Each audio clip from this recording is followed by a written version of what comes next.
And we're back. Well, the stream appears to be back. It's not telling me that. Let's see if we could turn on the... I'm just going to add a source quickly and briefly. Right, so this is live, so this is going to happen every now and again. But if I can get this problem sorted, it's better. That's a better thing. Right, okay, so filters. Don't crop this. You're seeing me edit on the fly. And you know what? When you're a pro streamer, you're going to be able to do just this. Right, click accept cookies. Welcome to the chat. What is this nonsense? Why is it looking like this now? Can I get rid of this? Apparently not. All right then. So I had a little chat box that was going to appear, but it's kind of squiffy. This is one of the things that you're going to be doing. Not editing stuff on the fly and sounding like an absolute idiot, but getting things working. Don't worry, anybody. You haven't missed anything. I've got another welcome to the chat. Are you kidding me? All right, so... why did that happen? Why did that happen? It's not going to be like this all the time. All right, fuck it. We'll carry on without the thing. That's only a minor point. I can read the chat. I'll have to read the chat for the people on the YouTube, so don't worry about it. Right. Let's try this again. I'll figure that out before next stream. It's not a minor thing. It's just that when we had a break, I wanted it to show on the stream what people were saying. But it doesn't look like that's going to be possible unless I figure something out, which I'm not going to. So... welcome to Bitcoin Baron Streamer Bible Series. This is the first video. You ever wanted to become a Twitch streamer? Don't do it. Please don't. You're welcome to try. It's a very complicated thing. A lot of people are like streamers. They're just like, oh, hey guys, it's me, your boy. I'm going to be posting on Twitter and Instagram later. But actually, there's a lot of different things that go into it, and it's not all about sounding like that. So... this is going to be a long series of videos. So what I've done is I've created a quick introduction, which is what we're going to go into now before we get into everything. So there's no background music because I turned it off for some reason. And now we're about to go into another scene, so it's kind of pointless. Yeah, the Twitch chat doesn't seem to like me being on a VPN, which sucks. Okay, I'll figure that out another time. So, without further ado, this is the video. And my voice does sound weird in this, because I did record it, and then I was like, this is too slow, so I sped it up. But it's perfectly legible, if you know, a voice can be legible. So, here we are. Here's like a quick overview of everything in the course. Let's go for it.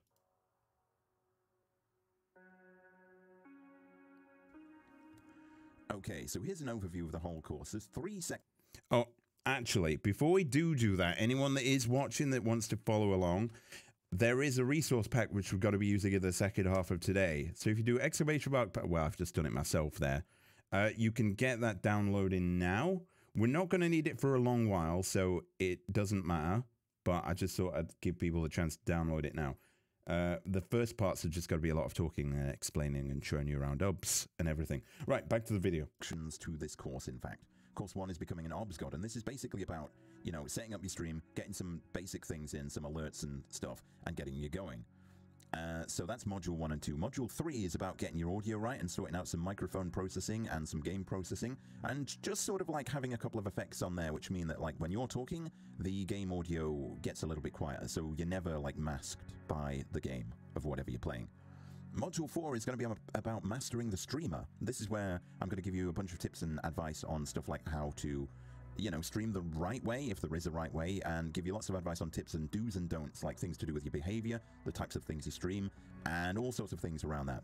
Not so much technical or creative, just sort of like little tips, basically. Okay, so in course 2, it's all about making your own graphics inside of Blender. If you're not very creative and you're okay with paying other people to do your graphics for you, then you can maybe skip this one if you're not really into it and move straight into course 3.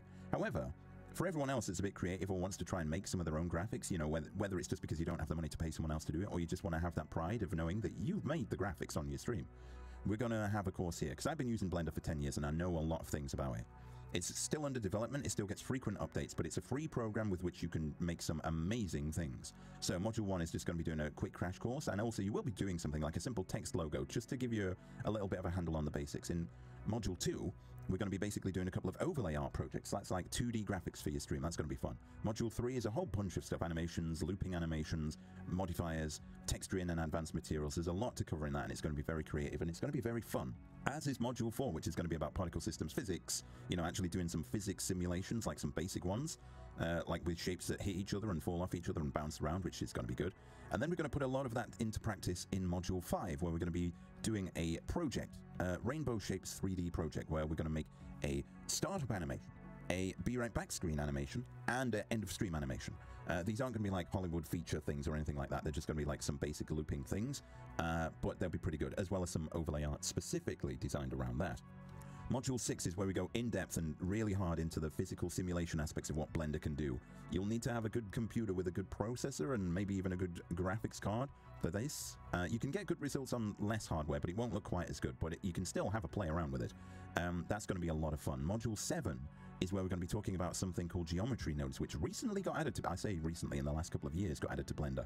And it's a very powerful thing with which you can have some really interesting, very complex, intricate results come up for very little effort. So that's a lot of fun too. In course 3, we're going to be going back towards basically streamering stuff rather than the creative aspects and doing artwork. So we're going to be using third-party programs, and more specifically, we're going to be using StreamerBot. We are going to be using some other stuff as well along the way, by the way, but StreamerBot is pretty good. So Module 1 is just going to be a quick introduction to that and doing a few simple things and showing you how they're done. Module 2 is where we're going to be setting up some more simple interactions, like even having sound alerts and a little mic check. So if you go back to your main scene and your microphone is for some reason muted because you've just come back off break, it will play a noise, which you can hear, which will let you know that you need to turn your microphone on, which is pretty cool. A lot of people, including me, can benefit from that. Okay, Module 3 is where we're going to be talking about automation and setting up some multi-sequences of events, as well as setting up some scripts to do events, but like certain elements of those events are random, so they may or may not happen. Like one example which we're going to be doing is where we're going to set up like a jump scare system, but like instead of it just having one jump scare noise, which can get a bit repetitive after a while, it will be a random series of noises where there's a small chance it'll play a whole bunch of different ass noises, which can give quite dynamic results. Module 4, we're going to be doing some really cool stuff, especially if you're into first-person shooters or action games. We're going to be setting up like an aim camera. I've got one of these on my stream. I use it in hold fast all the time. And then we're going to be setting up voice activation inside of StreamerBot. Module 5 is where we're going to be adding something which is a cool little feature that I have on my stream. It's like a visual indication of the cooldowns of the various channel redeems. Like when you have a channel redeem and it's one that you don't want people to use all the time, you want there to be a cooldown before it can happen again, such as a jump scare. You can also have a little visual indication on your stream, which basically shows you when that's going to be available again, which is, it's not needed, but it is a really cool thing, which maybe you're into, maybe you're not. If you're not sure if you're into it, just come and check out one of my streams sometime. Module 6 is going to be multiple chat selectable filters over your game, and we're going to be setting it up as like a simple thing for people that want it that way, but then there's also a much more complex method, which is basically the way that chat can select individual filter styles which will apply to your game. And that's going to involve some other third-party software as well, so that's going to be a lot of fun. And that is basically an overview of the course. So by the end of this, all 3 courses, or if you choose to skip the Blender one, all 2 courses, you're going to have a pretty poppin' stream. And although there's lots of other things you can do, this is just going to be a little baseline which will get you realizing that actually, if you can figure out what you want to do, there's always going to be a way to do it. There's always going to be a way. So that's how things are going to be. This is going to be a series of live streams going through that. You can be here for the live streams, and then if you have any problems, there'll be sections where you can ask questions, and we'll go into more of that in a moment. If you can't make it to any of the things for any reason, there's YouTube. So you can just check in on my YouTube, and you'll find me uploading the things there. So if you miss one, you can watch it afterwards. You can also find them on Twitch as video on demand. So thank you very much. I'm so glad that you're here. I hope you're interested in this. If you're not interested in this, would you kindly fuck off? In a nice way. But it's going to be a lot of fun. When you are here for the live streams, you can ask questions. There's also going to be... Right, so let's go over the little format of how things are going to work, right? How the sessions are going to go, basically, it's kind of simple. It's a bit like if you were taking like a college course or something. We'll have like the introduction animations and everything that will play, and then the first 5 minutes or so, we'll just have a quick chat, a little catch-up if anyone's got any questions or encountered any problems. It's going to be a great place to just ask about them, and I'll try and help you as best I can. And then we'll launch into the first half of the tutorial session, which will be for about 90 minutes. If we finish one of the pre-set modules before it's break time, we'll have a break then, If not, we will break at about the 1.5 hour mark, and that'll be like a 10-minute break to allow people to get some food, do whatever, and also like for about 5 minutes of that I'll be around to ask questions as well, but I'll also have a quick break as well for myself. And then after that we're going to get into the second half of the tutorial session as well, which is going to be another 1.5 hours, about 90 minutes, and then at the end there'll be a little wrap up, time for any questions about anything that's unrelated before we wrap up for the day. During each of the two tutorial sections, if you are following along, you are allowed to ask questions about what we're going through at the time.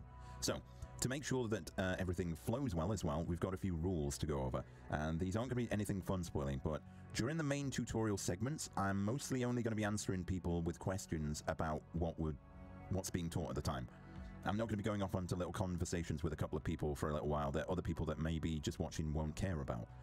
There's going to be no TTS or sound redeems during these streams to limit distractions, obviously. And if you've got any questions that aren't related to what's being taught at the time, maybe about something else, or maybe not even about like anything to do with this tutorial series, there will be like about a 5-minute section at the beginning and a 5-minute section in between the two halves in the break, and maybe a 5-minute section at the end if needed for any other questions like that. And also one other thing, please be civil. I mean, they shouldn't even need to be said, really, but respect the people who are here to learn, and not everyone gets everything first time. I mean, I certainly don't.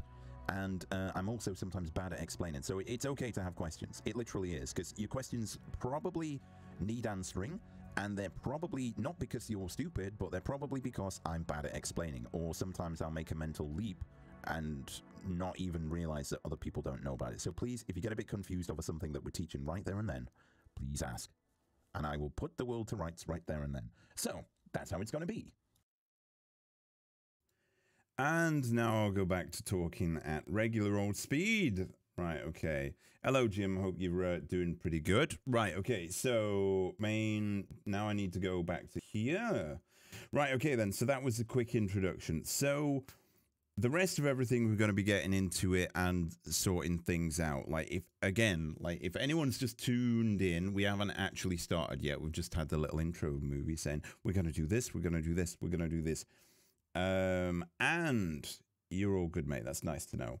So, if you are wanting to follow along, I'll just say this one more time. There's a little link. You can get it with !pack, which is the stuff which we're going to be using a little bit later on today. It's basically some free assets like some background music, movies, a little timer, and a little bit of overlay art, which we're going to be using hopefully if I don't die, which I might do. Right, I think we're about ready to go. Let's get into here. Right, okay.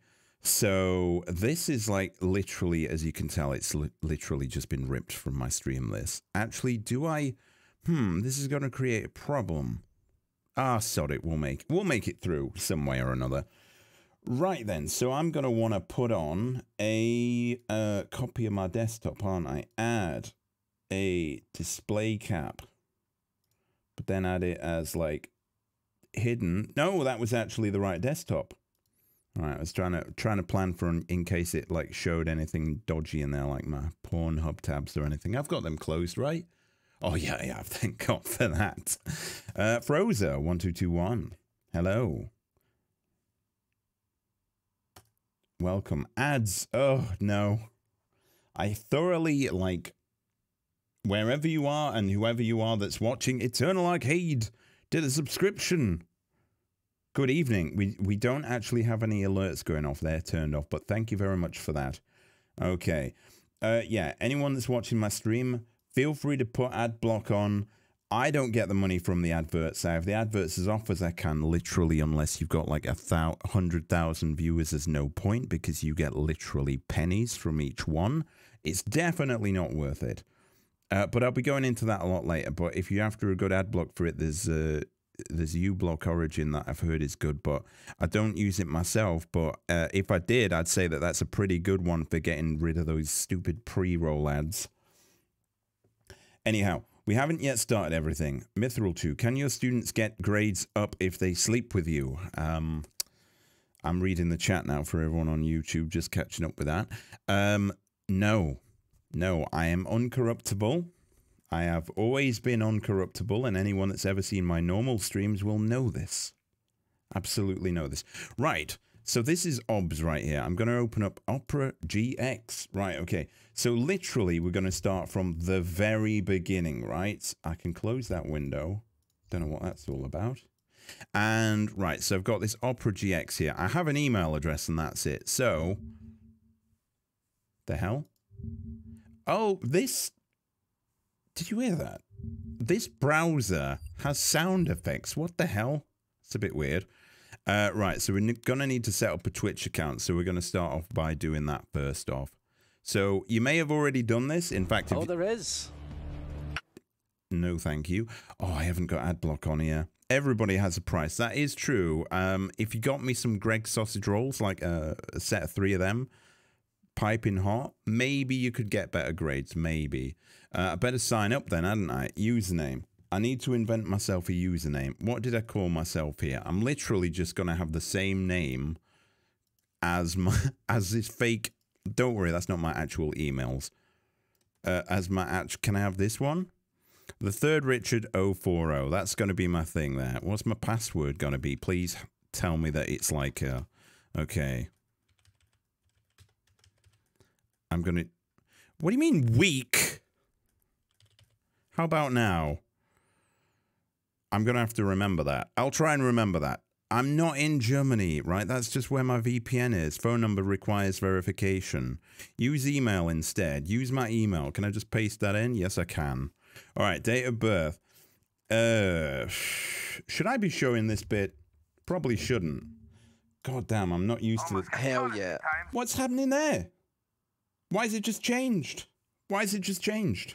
It's just disappeared me. Right, okay. Should have probably done this bit before. Right, so it didn't make my account, did it?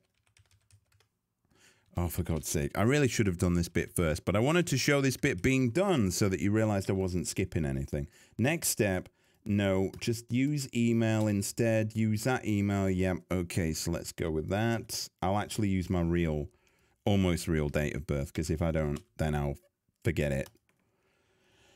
Are we good? We've sent an email. Oh, here it is. It's literally here. Oh, God. Right. Okay. So they've sent me an email to get on the thing. 735. You may have already done this bit. I kind of wish that I had now because it's eating up a little bit of the time. By the way, feel free to have background music. I'm not going to have any in case you need any to chill out. Except game. So if I am not a fan of auto starting stuff. Can I just make that mute? So if anything like, oh, it's Yogscast. All right. So I now have an account, right? So you've now got yourself a Twitch account. What you also need to do is you need to go to OBS Studio. It makes typing sound effects. Why is this happening? Why is it asking me to identify this stuff? This is not how you're supposed to do it. Please tell me that's it. I don't want this to appear every time I go to a damn web page. Goodness me. Right, and then obsproject.com. We're going to be using OBS Project here. Now, if you already have a setup that you've already got, wait, is it this one? This is OBS Studio. If you already have a Streamlabs, you can download this and go through this tutorials with us, and it's no problem. It won't interact with your OBS Studio setup at all. And what's the new channel name? I'm wanting a first patch when you hit affiliate again. I'm not going to be doing any broadcasting except for testing on this one. And if you already have this version of OBS, there are some sections in here which I'll explain in a moment.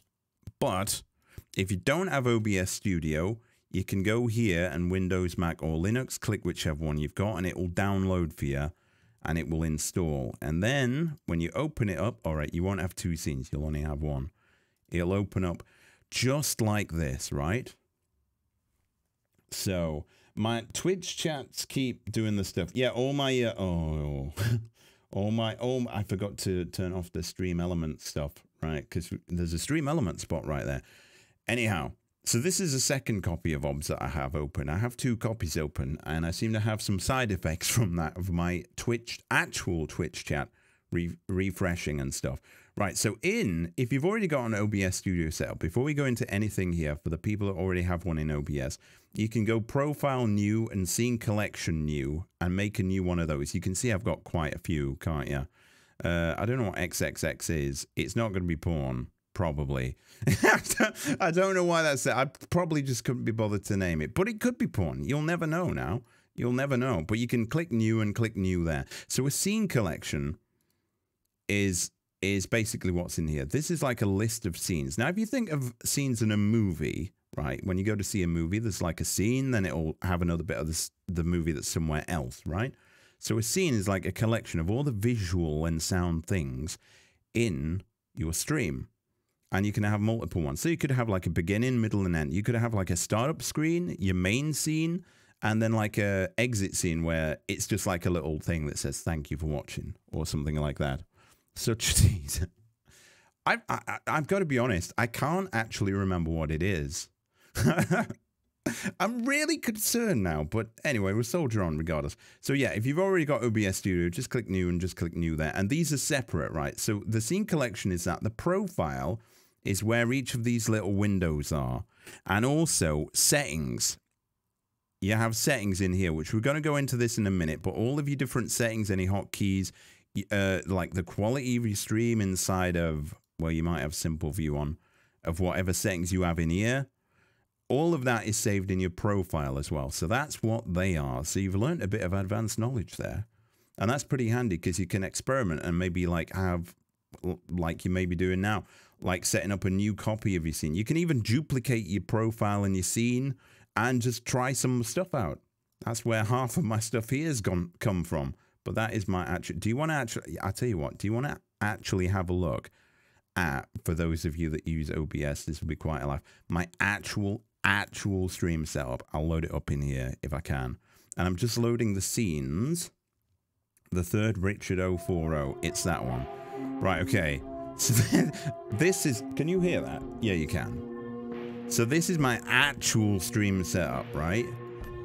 Always start off with a little blank one here, and then I have all these, like my intro movie, my whole fast movie there as well, and all of this stuff. Oh, that's me. Hello. Hello, everyone. Hope you're doing pretty well. Right, I'm going to get rid of me now. That was an unexpected jump scare. Right, so I've got quite a lot of stuff in there, so don't worry about it. We're not going into that now. Did I have new? I should have given these better names, but I haven't. Right, so that's a little bit about ops. So now what we're going to do, before we start linking and working stuff up, let's have a quick explanation. We've already explained what scenes are. It's like a collection of visual and audio stuff happening in your stream, which can be movies, it can be game sources, it can be music, it can be like you can have a web browser source. You will have one of them soon. You've got an audio mixer as well, and this is basically like, in fact, if I go back to, no, not the profile, if I go back into this one, it'll take a few seconds. Actually, I should have shown you this here. Let me do this. Hold on. Let me go into Overlays Master and turn off my webcam because it's doing my editing because I ain't even got anything on. I mean, like lights-wise. Obviously, I'm wearing clothes. All right. I can't find it. Where is it? Oh, it's overlay new I want to be going into, innit? Right, and then just turn all that off. There we go. That's better. And I don't need that happening. Right, okay, so your audio mixer here is where you've got sources. You can see my microphones right there. Hopefully everything still sounds good. Nothing seems to have broken on my actual stream. That's good. So I've got all these different audio sources here, and you've got a little volume slider, and you can see where they are. This is really good, really useful, that is. So that's there. And then let's go back to... Oh, wait, no. While I'm here, I may as well have a look at the other stuff here, because it doesn't really matter. Stats. This, if you don't have any of these windows open, you can right-click on the title bar of any of these. And I do recommend having most of them on. I don't really use scene transitions, though. I don't really use scene transitions, if I'm honest. Every other minute, I'm getting welcome to the chat room in my own Twitch chat window, and it's kind of distracting. But here you can see how very little disk space usage I've got. Now, here's one. If you only have like a computer that's only got like 8 gigabytes or 16 gigabytes of memory, maybe even 32 gigabytes, this memory usage here is quite important. It's how much memory of your system, that's like computer memory, not graphics memory, that it's using up. If this is too high, games might have problems loading, or you might get bits of slowdown. That's something to bear in mind, but you don't need to worry too much about that right now. But I just thought I'd point that out for anyone that's got low computer RAM, because I only have like 16 gigabytes of RAM, which is a very small amount for a streamer. But because I've optimized things and I have all different things unloading when they're not in use, it's pretty fine. FPS is whatever you set the FPS to. Now, if you set like your stream to be like 30 frames per second, that's how many frames per second you want it to be, which is perfectly reasonable. And maybe sometimes there's a problem. This number turns red if it can't keep up. So beware of that. And then frames missed due to rendering or encoding lag. These are quite important. Should I explain these now? Hopefully you don't have much happen in there. If you do have frames missed due to rendering lag, it means your graphics card is working too hard with whatever game you're playing, and you're losing frames on your stream because it gives the graphics power first off to your game and then to OBS Studio as well. Skip frames due to encoding lag, that's usually if you can't even speak, your computer processor is overloaded. And there's also another one here, which is dropped frames. And this one is one that you might have problems with when you're just getting going. Like, so the drop frames here is when you maybe have a limited internet connection and you're dropping frames because you're trying to upload from OBS, because your video is basically a constant stream of information faster than your internet can handle. Oh yeah, and don't be on Wi-Fi. Just don't be on Wi-Fi if you can ever possibly help it, because Wi-Fi can go wrong. And it's the easiest thing to fix to upgrade your stream. Right then, we've got settings as well. We're going to get into settings in a minute, but let me just change this back over to being the new scene, which you've probably been looking at. Right then, so you can see everything's pretty much the same, except my memory usage is only 300. And that's, you know, everything's empty. That's just going to be what OBS itself is using. Right then, so we have these settings. Start streaming, you probably know what that is. You might not have that option. Actually, if I press it now, I don't think I've linked up my thing. So if I press it now, yeah, it'll say you haven't had any sources yet. So you will only be outputting a blank screen. Are you sure you want to do this? Yes, let's go for it. Ah, yeah, this is what I was expecting. So it won't let you start streaming yet. The reason is you haven't linked up your OBS to your Twitch, which we're going to do in a second. Start recording. This is for if you want to actually record to a movie file on your computer everything that happens inside of OBS. And that is incredibly useful. If you're not using that already to test stuff, if you're a streamer, when you're doing stuff, you can use that, and then you don't have to go live and test it. You can do it behind the scenes. I don't know what virtual camera is. I'll just be honest, I don't know what that is. Studio mode. Studio mode is quite important, actually. Best way to explain that is to go back to my thingy again.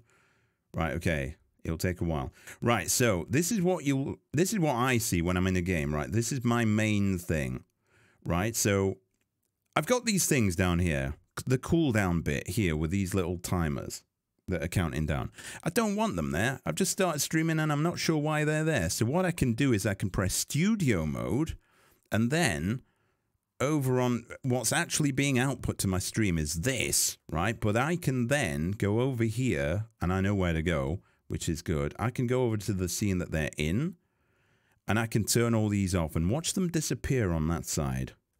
See, they're going. So this is a way where you can, behind the scenes, you can look behind the scenes and go into one of these scenes and turn stuff on or off if it's wrong, which it frequently is on my stream.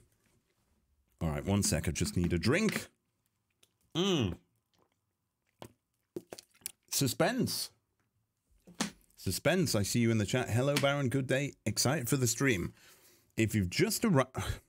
It's not actually showing it inside of my main copy of OBS.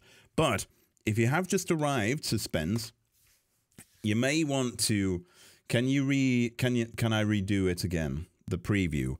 Oh, the preview, yeah, that's pretty good. Right, okay. So I just turned off those things. This is one of the things which I use a lot because I have a complicated setup, as you can see, and sometimes things don't go right, and I want to actually see if I wanted to change those little counters and icons that were down the bottom here, they're in this scene. But if I click on that scene, it changes the scene for everyone watching. Right? It changes it for everyone watching. So now everyone sees that. And if I wanted to turn those stuff on, I'd have to do that. And then I'd have to go back to my actual gaming scene, which is up here. But if you wanted to turn them off, but you didn't want to change your scene that everyone saw you do, you press the studio mode button. And then you go down here and then you one click on the same thing here. Now down here, when you click on this behind the scenes, this is your behind the scenes view. You can then click on all the things here, because when you click on something here in studio mode, it loads up the sources from this scene. If that makes sense. Hopefully it does. It probably doesn't because I said it. It's very useful, and it's helped save my bacon quite a few times. Although sometimes of an evening, when I may be drunk, I forget to press this little button, and then we have some interesting moments that happen on the stream. But that's how you do that, and that's a lifesaver when your stream gets to be complex. All right then, so there's only one thing left to explain, and this is where we're going to actually start taking as first part of action, and this is a settings thing. So in here's all your settings. There's lots of different options here, but there's only one that's really important, and I don't want to overload you too much with information. There's video, which is where you set your resolution and your frames per second. We're going to talk about that a bit more when we talk about bitrate. You've got hotkey sections here. You've got some advanced settings. You've got all the stuff. I'm not going to go into very much of it, but wait a second. What's this? What's this? Stream. Is this what we want here in the settings to connect our Twitch account to this copy of OBS? Why, yes, it is. All right, let's see if this works. I'm hoping it doesn't try to connect to my main account. What's it going to try and do? Oh, it wants me to log in. What was my username and what was my password for that account I've just created? Hold on. Was it this? Yes, it probably was. What was it? Was this got to be? Oh yeah, it will be this. So you can actually sign in with your newly created Twitch account. I hope to God this works. All right, okay. So now they've sent me another code. So when you connect something to your Twitch, it wants you to authorize it. So now I'm probably going to have to go back to wherever my emails were. And yep, 812053 is the code that it sent me now. 812053. And it will automatically do the stuff. Authorize, view your channel's name. So I'm going to click on there. And this is what you need to do too, to log into your Twitch from this OBS. So there'll be that connect button. You put in your login credentials to log it into your Twitch, and then it will do this. And you're like, okay, that's pretty cool. And now you can press apply. And what's happening? These windows are what? Click OK off that. This is fine. All right, so you're going to have to accept the cookies. You may not like cookies. You may be more of a biscuits person, but you're going to have to accept them. All right, and this is going to do this as well. But these new windows that have appeared are very important. All right, and I'll click on that as well to get rid of that. And now I'm going to, just because this is how I have them, I'm going to have both of these windows over here. So as you can see, as I move these freestanding windows around, it's trying to say, do you want to insert them here? Do you want to put it in between here? Do you want to put it in between here and here? You can put it anywhere you want to. Woo! Core blimey.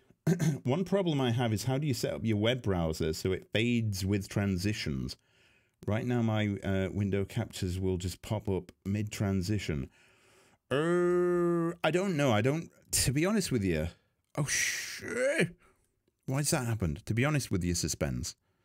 I normally don't use transitions. I just leave it on the default of fading. I mean, I know if you have like a video that comes across and then you change the scenes behind and then the video disappears once the scene change is good, it looks pretty professional, but it never ever seemed to work right for me. Oh no, I've done it again! I've done it again by complete accident. Right, let's explain these windows. You do transition. I forgot I wasn't even trying. Right, okay. This is annoying me now. And I'm removing it and not looking at what's happening when I let go. Right, okay. Just leave it there. It may keep saying welcome to the chat window. Welcome to the chat room on mine, but it won't do on yours, hopefully. So let's talk about this. This is a Twitch chat window. Basically, you probably know what Twitch chat is. If you don't, pause this video. Or if you're watching on YouTube, yeah, also pause this video. Yeah, because you can't pause the live stream. And just go and look at someone else's chat, like in another window. And then you'll see this is where people can talk. And you can also talk. Yo, yo, yo, yo, yo, yo, yo, yo. Like that. And then there we are. That's how that works. So you can put these to the side. And I'm going to do this now. There we are. I'm going to have these over here because it's where I'm used to them. Now, no, just bring it to the middle. This is stream information. This is pretty important. There's title here. It's the title of your stream. And then your go live notification is there. Category tags. I'm sure there's something further down. All right, yeah, there is as well. So I didn't want that to happen.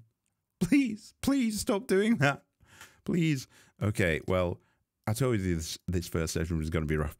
The title is, if I go to a Twitch now, if I just go to anyone's Twitch, the title is what in the Twitch browser appears here. Well, it's just giving me random things because I'm not signed in on my actual proper account. So it's this top bit that appears here. But even more than that, let's click on someone playing Minecraft and hopefully there's no one that's too outrageous, but I am going to mute the stream.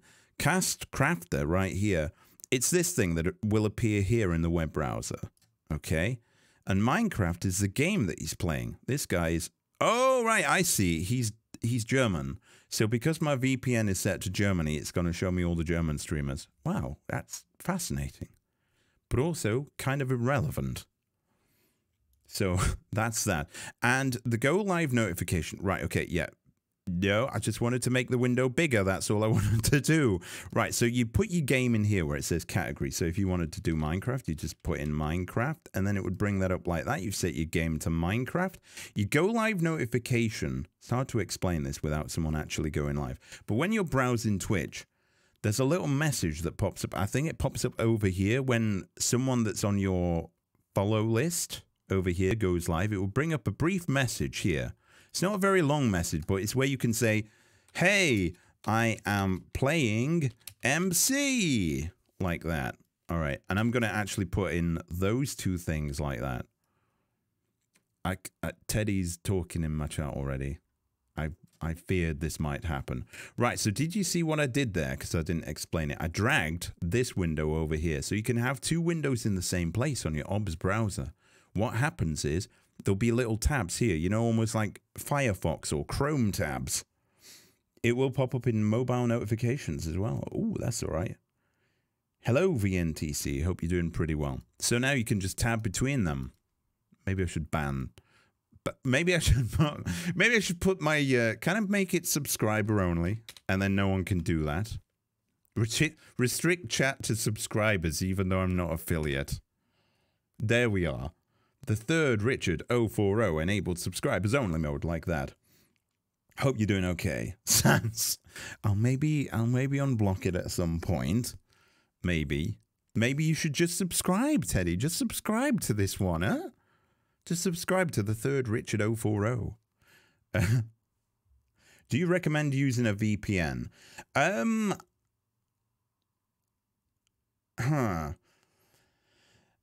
I would say using a VPN is kind of a little... It's an extra security measure, but it's not needed for the most part of the time unless you're intent on browsing and having browser windows on your stream. Because a browser window is where you might leak your information. I don't know if there's other ways that they might get around your information, but your VPN basically sends your data to a third point before it goes to whoever's receiving it. So then the quality of your stream can be affected if that VPN is having a bad day. I've never had any kind of security issue or anything on my stream, and I've been streaming for like 2 years, except for when I drunkenly or otherwise post an image of something in my real life that has like my bank details on it, like my actual flipping credit card, just with the number side up with all my details on in the picture. But luckily it's maxed out, so nothing bad happened there. So yeah, you can use it. I would say probably do a bit more research, because my opinion is it's not really needed unless you're browsing, because sometimes browsers will show adverts or stuff that might have you be tailored to your location, or actually have like your actual location on some other more dodgy websites. So try and like hook you in and say, hey, we know where you live. You live in Yorkshire, and here's all the single moms in the area of Yorkshire, or something like that. I mean, those ones are quite handy, to be honest, but yeah. Yeah, I did see you do that. And it's just a case of, if you're going to be showing off your desktop view, be careful with that, because that can cause problems. All right, then. So let's go back to the section title scene again, which is here. All right, then. So that's basically what we've done. That there is with, oh wait, no, we're not ready for that yet. Hold on. So what we need to do now, I should have done this before, is I'm going to, wait, no, this is Chrome. I don't want to be doing it in here. What we want to be doing is I'm going to go to, what is my name again? The Third Richard 040, which is here. This is my actual Twitch page right now, but I'm offline, and you may want to just check that everything's connected up before we go further. Like, so what should happen, actually, what we need to do is, before we go live, we don't want to go live on a black screen, because then we won't really be sure that something's happening. So you see here in sources, I didn't really explain sources. So scenes is like a collection of sources. Sources is like all the audio and visual stuff. And we're going to add one in now. If you've got this plus here, you can click on this. I don't know why, but for some reason it's not always on. If you don't, you can right click and you get an add menu, which is the same thing. I may have some extra things in here that you don't have. Don't worry about it. Add a text. Just add a text, right? And then click OK on that thing. And then you've got all these options here. Now, this is the text preview window, but Ops for some reason thinks you need all that space for that, and all your options in this small bit at the bottom. You can scroll with your mouse scroll wheel to go up and down them, which is kind of annoying. Hey, I went live. Just type something in this big box. If you are actually going to test this, I recommend not writing anything offensive, because it may save your video on demand. So we've got this here. Hey, I went live, which is excellent, which is good. What's the next part? Oh yeah, the next part is, well, we've kind of done those two things together. All right, never mind. Okay, so what we're going to do is we're going to start streaming, and you see this time when I do that, it does that. So now if I look over here, Third Richard, oh nope, it's just gone on. It's just got on. Live stream. If you were to go to the website now, you'd be able to see that.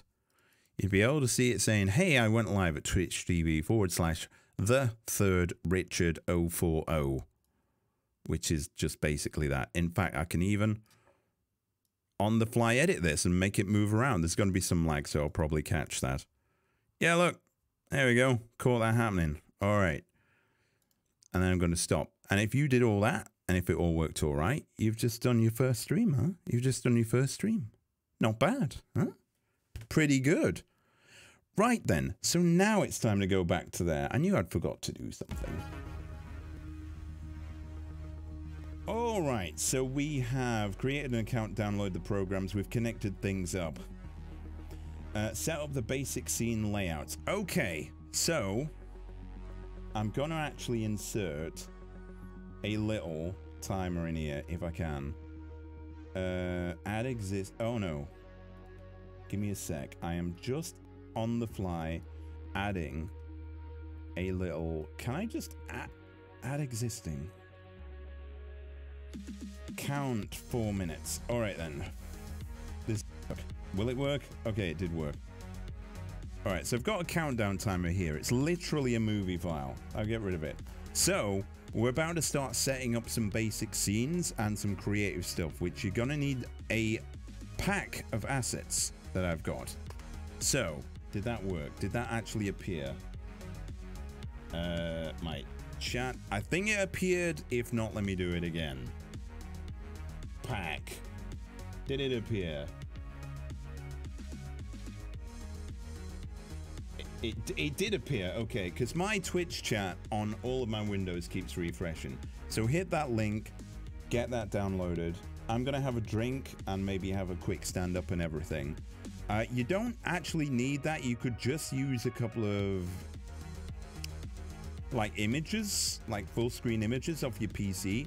But there's a couple of animations in there that are pretty funky background stuff, which you're free to use for any reason that you want, which I've made.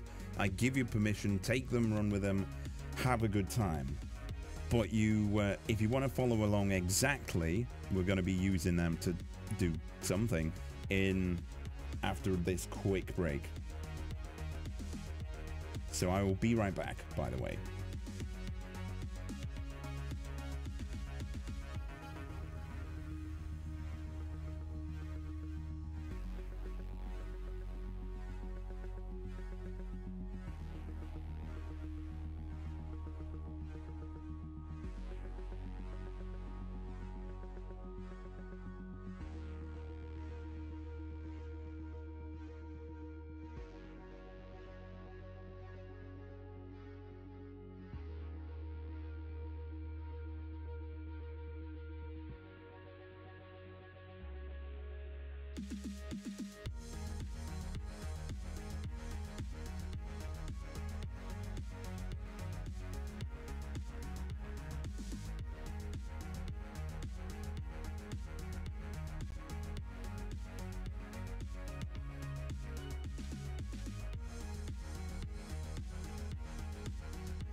Oh yeah, one little thing. Yeah, I apologize. Oh wait, what's up with my stream? It's gone to red, it's gone to green. It seems to be doing alright again. Honestly, you'd have thought that if I'd paid for NordVPN, actually paid for it, they would have been like, okay, yeah, he can just use whatever he wants, but apparently not. Sucks to be me. Never mind. I'm gonna cancel it after this month.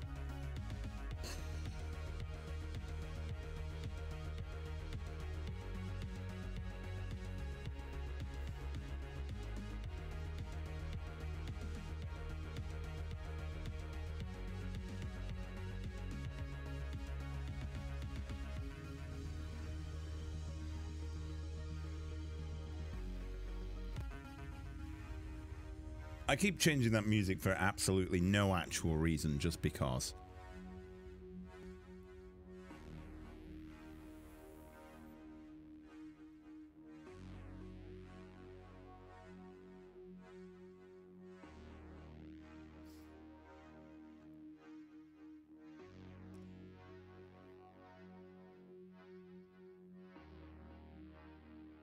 Oh, right, I'm back again now. Right, okay, so we're about the halfway point through the first session right now, which is pretty good.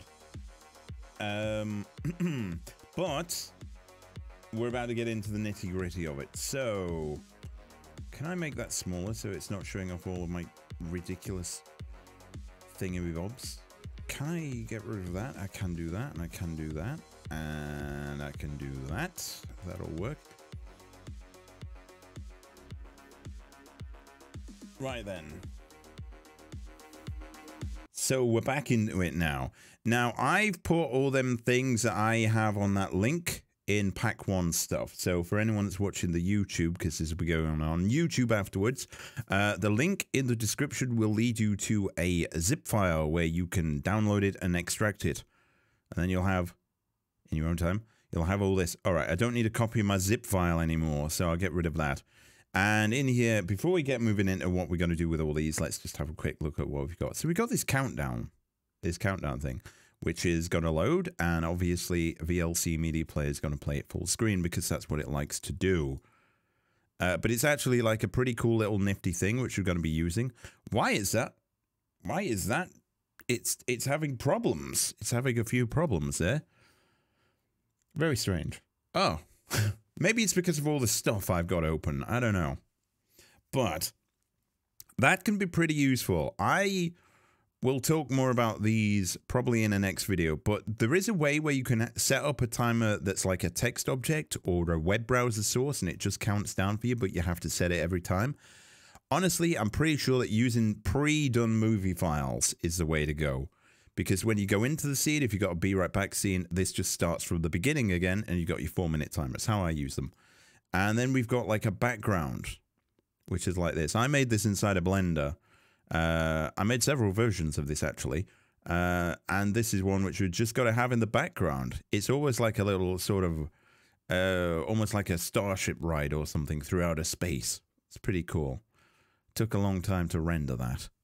A long time to render it. And we've also got another interesting thing, which is here, which is another thing which we're going to use as a background movie.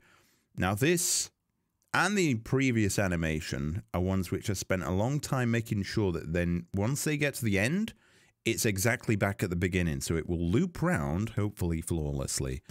That's the theory anyway. So I'll show you how to do that. The rest of everything here is we've got these little things which are going to be like UI elements, which we're going to be using. Not yet, but we will be using them in the second half. And then there's these black and white things here as well, which should have all of them, hopefully. And now we're going to set up some basic scenes. So basically, basic scenes. All right, that's already annoying me. That's already annoying me. So let's get rid of that text. Bye-bye, text. We miss you. You served us well, but we don't need you anymore. So we've got this one scene here. So what I'm going to suggest is if you're new to the whole streaming gig, you maybe keep things simple. But it would be nice to have like a beginning scene, like an intro scene type thing. And then also like a main scene where you've got your game or whatever you've got open on.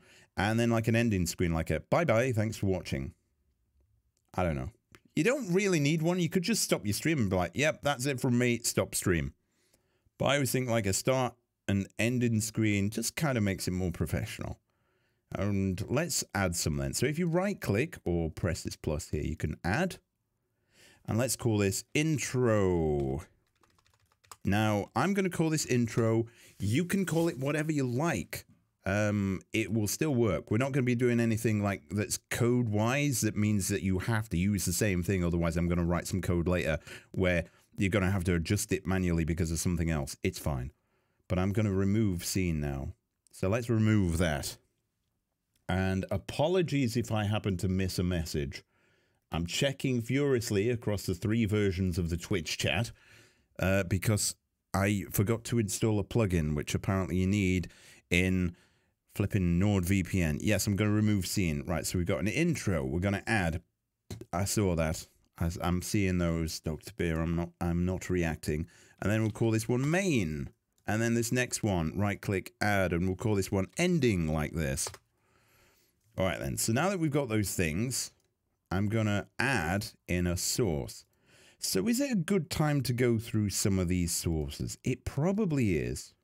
I'll tell you what, we'll go through them as we're setting stuff up. Right, then. So if you're following along, we're going to click on the intro scene. So what you do is you click here, and then this is the list of what's in that scene. But it's empty, so it doesn't look like it's changing because all of the scenes are empty. I'm not acknowledging those messages.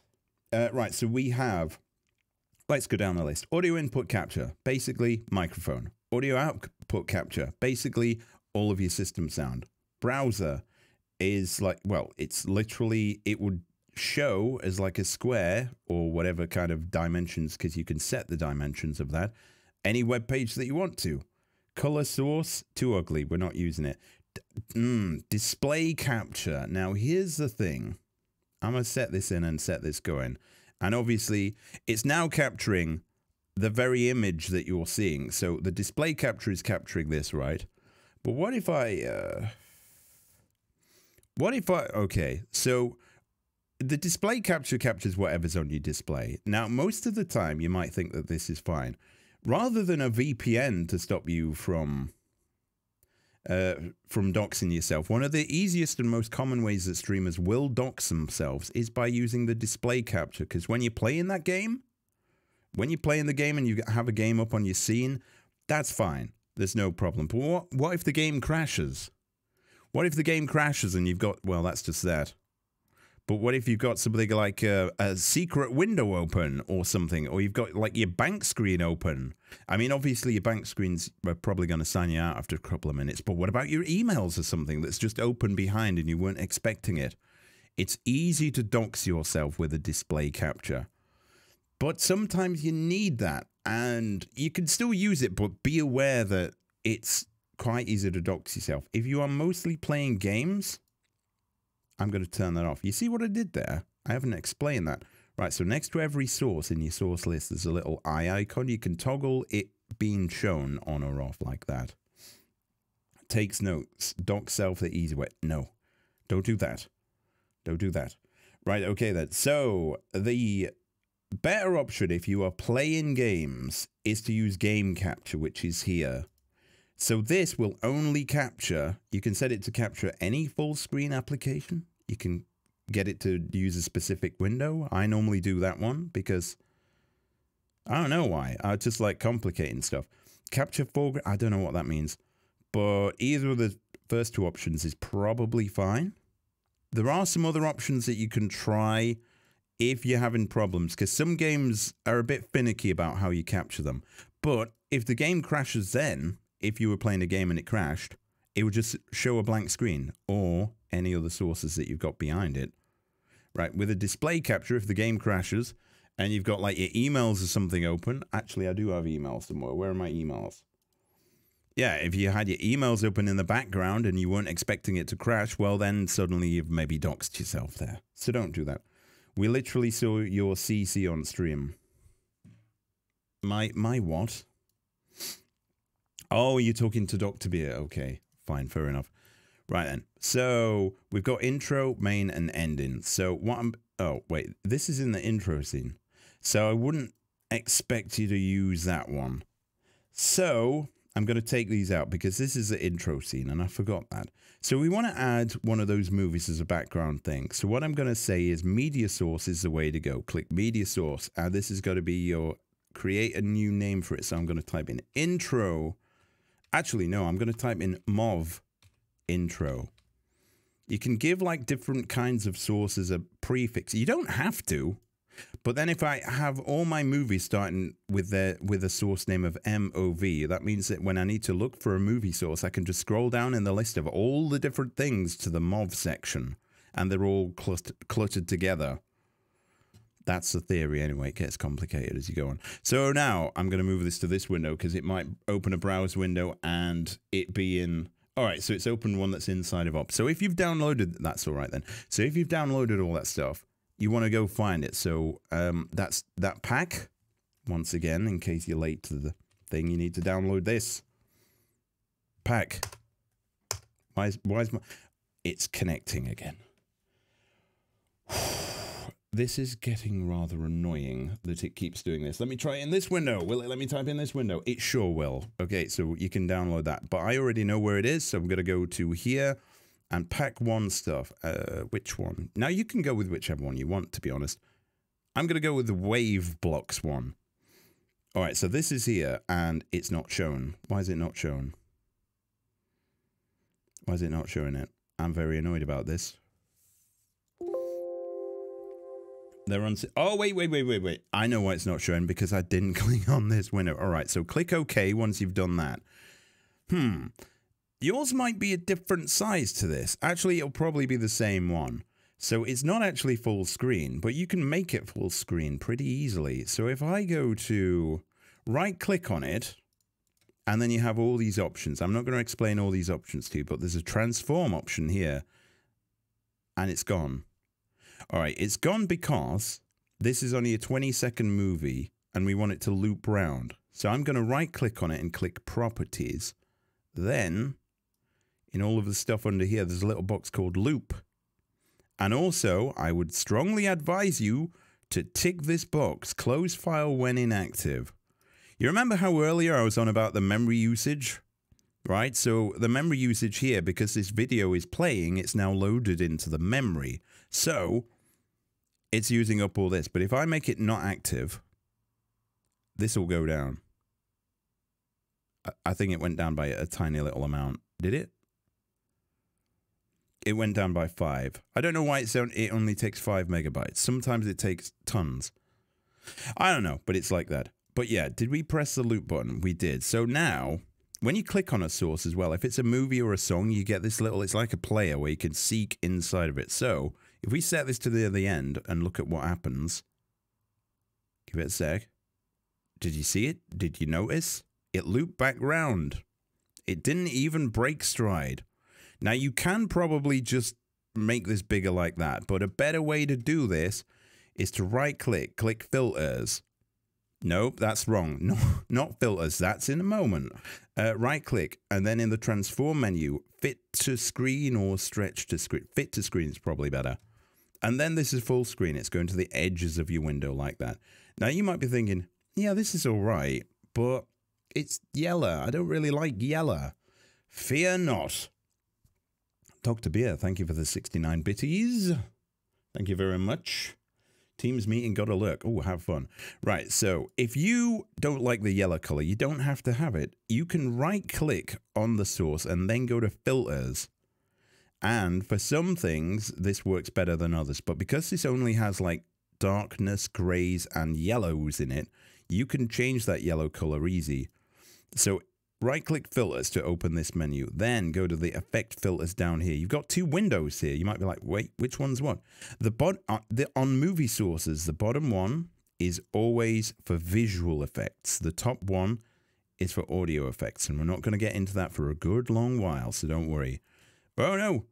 Click on here. Click Color Correction like this. You don't have to name it. You could name each and every one of your effects. At some point, it is important, but right now, it's not. And it won't be for ages, so don't worry about it. And then you see here, you've got all these options for brightness. You can turn things up and change the brightness to whatever you want. Affect the color. I'm going to click defaults to return it. Now, the one to change the color is hue shift. Now, look here. Suddenly, that's changing to whatever color you want to. You want it to have a nice little sort of like pale purple look? You can. You can have whatever. You can even increase the intensity a little bit with saturation. But it tends to look a bit ugly, in my opinion. But that is my opinion. I'm going to leave it as a default, but you can have it as whatever you want to. All right, so this is the background of our intro scene. Why don't we actually have a background scene in there as well? That would be good, wouldn't it? Not a background scene, like something that says it's a background scene. So I'm going to, not a background scene, an intro scene. It's been a long day. Right, so we've opened up the text. We've added a text object. I didn't explain it, but hopefully you saw it. Now, I am going to suggest we're going to go through. This is a list of fonts, by the way, and it's a bit big. If I click here, you can start to actually see the font. If you set it to about 26 or something, you've got some fonts in here. I'm going to suggest picking a font to have as like your font theme, like, and try and have everything in about that font. So have a little play around here, see what you want. Don't use Comic Sans or I will shoot you. Constantia is pretty good. Corbel. You want something that's easily readable, I guess, but maybe something with a bit of style as well. Maybe not Arial. I mean, you could have Hindi. If you want Hindi, you could go with Hindi. Depot. That's like literal circles. Eyeballs. Oh, there's just some eyeballs on top of some of the letters. Like this one is fancy, but it's a bit hard to read. So make a judgment call. I'm just going to probably go with, I don't know. I might just go with Chinese Asian style. No, I'm not going with that. I tell you what I'm going to go with. I seem to remember. Does it start with O? Where's O in the old alphabet? Oh, it's this one. Oh, that one's perfect. Outrun Future, I'll have that. You might not have this one, so if not, meh, it's mine. All right, then. So what we're going to have here is stream starting soon. Stream starting soon. We'll just have something like that. Now, this text is up here. You can see it's right there. And this font is very small, so I'm actually now going to upgrade it to be bigger. That's still fairly small. I'm going to make it even bigger than that. So if you want to, you can type a bigger number in. Like 128 should be bigger. Right, that's good. That's there. It's still not looking very good. So let's actually concentrate on this window for now. Color of the font. I'm going to set this to be something like, I don't know, blue? I don't know. Maybe it will work. And if you want to, we're going to go through the text options now, by the way. Gradient. I'm going to give it a gradient. Did you see it's got this nice little gradient there now? Well, that's too subtle for me, so I'm going to make it bright pink. Actually, kind of like that. That's kind of good. And there's one thing here to do with text. If you're putting any text on your stream, I would say it's very important to make your text stand out and not get lost in the background. And it's the outline here. Now, that looks pretty good. Except when we go to here, it doesn't not look good here. But if I click off this, because I want to show you this, because this is an important concept. Filters. I'm going to go into the filters. You know, I'll put this filters on here. And if the background was really bright, which I'm going to set it to be now, it starts to become a bit hard to see. Well, it doesn't because it's on top, but it can become a little hard to see and not very standout-ish. So a good tactic to always make your text stand out is if you have, I'm going to properties and go back into it now. If you have text which is kind of lightish in color, to give it an outline which is dark like this. So then that has more of an outline look to it now. And you can also adjust the size of the outline a little bit to like that. I mean, you could go crazy. You could go absolutely crazy and make this as badass as you want to. It's up to you. But I'm going to keep it as probably about 8. It's probably good. And now, if I go back in and try and demonstrate this, color correction and move this to the side. Now, if the background was really bright, that still looks pretty standout-ish. Obviously, I've made the colors sort of like crash out on the stream a little bit there. But that's pretty good. Stream starting soon. Oh, nope. Yep, I was trying to move the text. A little thing now that we're starting to get into it. When you click on stuff in OBS Studio, whatever's highlighted in red is what you're actually about to move if you were to try and move it. See, I had it like this, and then I was like, right, click there, thinking that it would change, and it doesn't. I do hate that. I will say I do hate that. Pirate Gamer's here. Hello, Pirate Gamer. We're making a stream. All right, then. So to move this to be in the middle, you know how before we had this thing where we pressed the transform option and we made it stretch to the screen? Now you can actually position this under the transform menu centrally in your screen by clicking this option, center horizontally. And now it's bang in the middle. Are you going to upload this to YouTube after? I am indeed, Pirate. I am indeed. Obviously, if people want to watch there, that's perfectly fine. But obviously, if you get stuck, it's a bit hard to help you when you're watching the YouTube video. I'm notoriously bad at responding to comments on videos. I'm notoriously... And there is got to be, like, for anyone, I'll just put this out there again. Good, because I want to restart my entire streaming. Oh, you can do some good stuff with it. Pirate, do you have Streamlabs OBS, or do you have this OBS? Like OBS Studio? I can't remember which one you have. I can't remember which one you have now. I'm sure you've said it. You have OBS. But is it Streamlabs OBS? Because there's a Streamlabs OBS and then there's this one. Nope. Nope. I don't know what nope means. Which? Choose. Right, okay. And while you do that, Slobs took too much power. Oh, so you have this one. So, yeah, Pirate, if you want to experiment and go through this series, right, there's these profile and scene collection options you'll have on your OBS Studio, and you can open up a new one of them. I explained this at the beginning of the video, but I'll just point it out for people that maybe have something and maybe want to move or experiment with changing, but they also don't want to mess up their actual stream. Like, you can make a new scene collection and a new profile. A scene collection is all this business here, and then the profile is like your settings and where all these windows are and your connection to actual Twitch, which you can see mine is keeps resetting itself because I'm on VPN. Slobs took too much power. That is true. That's one of the reasons why I'm using this one. Anyway, moving on, everybody. We're going to move on now. So we're going to add another media source, and it's going to be, I'm going to call it the timer. In fact, no, I'll just call it, no, I'll call it MOV timer because it is actually a timer. And then I'll actually put an underscore and call it, I think it's 4 minutes, 4 mins, like that. And then we're going to browse for that timer. We're going to add it like that. Oh, here it is. Wait a second.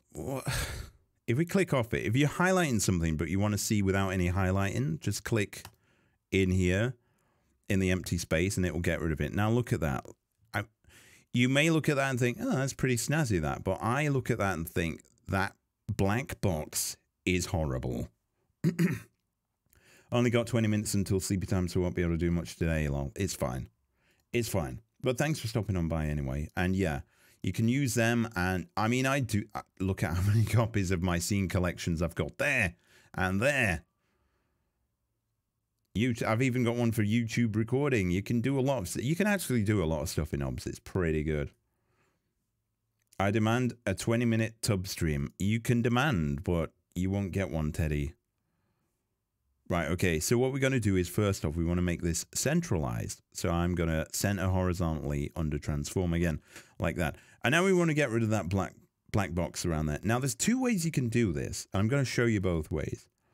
All right, MOV timer 4 minutes. We've got that highlighted. Right-click on it and go to blending mode and go to additive. So what that does is that will add the color of the movie or whatever, every pixel of the movie to whatever's behind it, right?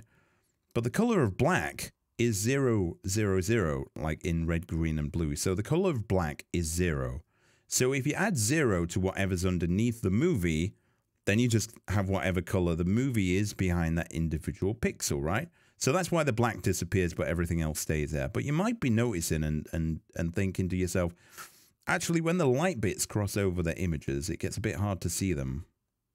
It's not really that important, but if you wanted to change that, what you could do is instead of having a blending mode on, if you wanted the text to stand out a bit more, you could right-click, go to filters, and then effect filters, the bottom one here, and you could go to color key. Now be careful because there's a chroma key as well. Get the color key. Just call it color key, just okay that. And then key color type, go to custom color. And here's where you can pick a color, and I'll tell you what this is doing in a second. Change this to black, like that. And now, that text is still there, but the light colors don't bleed through the other things. So it's a bit more standout-ish, if that's your kind of thing. So what the color key does is it says, yo, this movie file here, anything that's black, delete it. But anything that's not the black color, just leave that as it is. So it works a kind of different way, and it's up to you to decide which way you want. And there's all kinds of options here where you can change things a little bit. There is a little bit of black there around the edge. In fact, if we make the similarity 0, we start to have some random patterns. You might not be able to see them on there, never mind. But that's pretty cool. And I'm probably going to leave that like that. Okay. And now I've moved it and it's not centered anymore. So I'm going to right click, transform, center horizontally like that. It's not really in a very good position, both of these bits. I think it's time to tell you about how you move text together after you see the stream starting soon text. I didn't name it. And now I want to rename it. So is that right click, rename. TXT intro. I'm going to call it TXT intro there. And the movie timer. And I think I can move these together by dragging now. Yes, and I've now made them off-center. So if I right-click, transform, center horizontally. Now they're in the middle. That's all good. There's just one thing missing.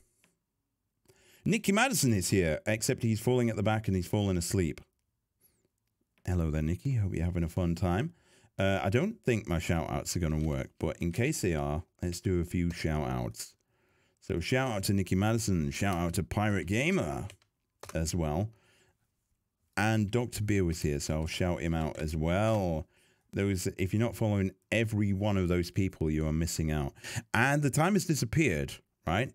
And I'm going to talk more about that in a minute. But before I do, I'm going to tell you something very important. So I want to make a copy of this and make like a logo text, a bigger logo text that's just like, wait, what's my actual, what's this guy? The third Richard 040, yeah, as like a text logo here. But if you were to right click and copy or Control V and then Control C and then Control V, you're going to paste a reference. Now, this is an important thing to note, is that a reference is just a linked copy of your main thing.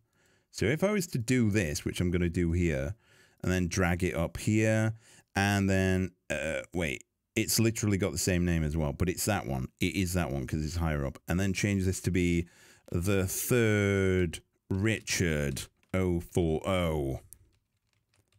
Like that, with an exclamation mark on the end because I'm so hip. It's changed both of them because they're linked both together. So what I'm going to do is Control Z that, Control Z that, Control Z again so that that other source has disappeared. And now I'm going to paste a duplicate. Now a duplicate is a copy, but it's a standalone copy. It's not linked, so it's different. I'm going to rename the text file first to be TXT title, like that. And then I'm going to move it up like this. You know what? You can actually, like on a text source, you can actually just, you see here, there's a little box that appears. You can literally just do that. But I do want to check out the other options because that's too small for my liking. In fact, I'm starting to not like this font very much. I might change it to whatever this is. OCR ABT. That's barely any better because of the space. You know what? I'm just going to go with Arial. I can never make my mind up. Feel free to use whatever you want. Just use whatever you want. All right. That'll do. That'll do. You can make yours fancier than this, right? Feel free to. I encourage it. Right. But now it's time to talk about something. Transform, center horizontally. It's all centered. So that countdown's disappeared. And this is what, if you wanted to have a be right back scene as well, this is going to be a bit important here. Maybe. You may have already figured this out, but I did say this briefly before as well. Is that if you want to have a be right back screen, you could have some fancy program or some fancy timer that when you go to be right back, you set up and you say, okay, I'm going to be back in 10 minutes. Look how scuffed this is. Look how scuffed this chat is. It is also in subscriber-only mode, so no one can use it as well. But you could set something up each time just before you actually disappear and change into the scene and be right back that way. Or you could use, like we have, a movie file, and then each time you go into that scene, it's automatically going to start rolling like that. Plus sides is, it takes one click, but there's something weird happening there. It's doing a little thing where it's like visible for a sec before it restarts. It's a bit strange, that. Is there a way to solve that? Let me just have a quick look at the options. All right, so the movie file is closed. Huh. Sorry, I've turned into a Minecraft villager right there. I don't care too much about those things. Those tiny little things like that, I don't think anyone's going to unsubscribe to you for things like that. But you see, the thing is, this time it's just rolling on its own. The downside of it is that you always have to have a break that's that long if you're going to have a be right back screen like that. Or your intro startup sequence like this is always going to be that long. So there's plus sides and there's downsides. But that's all set up right there. And now we're going to go into the main scene. And we've got nothing in here. So theoretically, I should have a game open, but I don't think I even have Steam open. Well, I don't. Let's, I don't think I've got any kind of, oh no, I do have a simple game. I have that tower one. I think I have that tower one that's ready to go. Hold up. So I'm gonna, what the hell is it? Oh yeah, because Steam does not like me being on a VPN. All right, where's that tower game? Have I still got it? It's pretty bad, but where is it? Oh, it's here. Play. So, assuming you've got a game that you're going to be probably playing a lot of. All right, this is just opened here. I've got this one here which is called Project High Rise. Just load something. Just load whatever. I'm not even that bothered. It's like a skyscraper building game. It's addictive, but it's also kind of shit as well. I actually reviewed it and said, it's good, but it's bad. All right, so this is his game window. Now, this isn't a full screen game. I wonder if we could set this going. Let me just add a game source. I'm interested to know if I was to capture any full screen application, it wouldn't do anything. If I made it fully big on that window, it wouldn't do anything. If I alt entered, it wouldn't do it, because I think it's looking for a full screen thing in a primary monitor. So if you want a bit more control, which is what I do, you can, instead of capturing a full screen, you can capture a specific window and then select it like that. And then it's there. That's the way I do it. Is that going to fit? Oh no, because I've got it in windowed mode on a weirdly sized monitor. But the game's right there. So you maybe want to, if there's a specific game you're going to be playing, you could do that. If there's a specific couple of games that you're going to be playing, what you could do is you could have multiple game captures. Like I could rename this one to be Project High Rise. I'm never going to play this on stream because it's kind of boring, to be honest. Oh, actually, you might want to rename it and have something that just at the start that reminds you it's a game capture source. I usually use gamcap like that. You don't have, oh, I spelled that wrong. Gamcap _ Project High Rise. But then what you can do is you can have a duplicate of this. Copy. Oh no, you can't. You'd have to like add a brand new game capture. And what I usually do is have one here which is for Holdfast, but I'm not actually playing Holdfast right now, so it's not in that list. And then discard the changes, right? Okay, and then you could turn these off and on when you're playing that specific game, and it's all set up, but you don't have to worry about the game crashing and showing your actual desktop and your emails or your Facebook or whatever you might have open right there. So that's how you could do that. So do I now have some background sound because of the game. So it's actually just background noise, so I'm going to turn it down a little bit, but not off, which is pretty good. And I'm going to have a drink.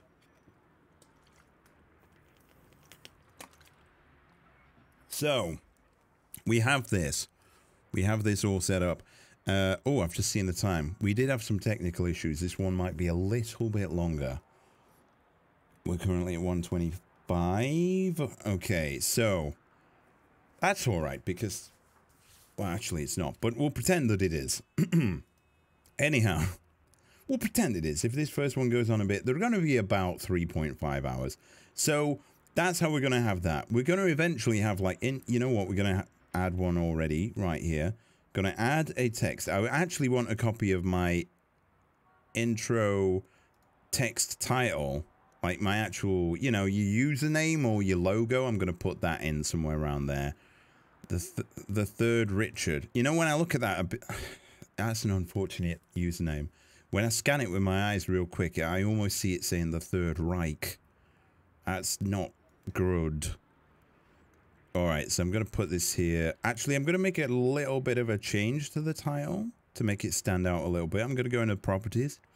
There's some more options which we haven't played around with. And one of them, I think, is a background? Oh, background color is here. Background opacity. I can do that. Now, that's not doing much there. But it's kind of doing a little bit more against... Alright, it kind of is. Like that. You could have something like that if you wanted to. I know this... I'm only teaching you the basics of how you can do all this stuff. Feel free, if you're watching the YouTube, to pause it, have a play around or whatever. But that'll do for me for now. I'll just try and have to pretend that it doesn't seem like it says the Third Reich 040 to me. This is what comes from having like a mum that's very interested in history around World War I. You know, you see all this stuff. Right, and the ending screen. We're going to set this up as well. And we're going to just do this real fast now. So we're going to add a media source. And we're going to add a new movie. And so it's going to be mov_ending. And we are going to browse for that other file, which is here. And we're going to loop it just in case, because I know it does loop pretty well. And again, it's smaller. So we're going to right click to make it bigger. We're going to go to transform. And we're going to go down to fit to screen.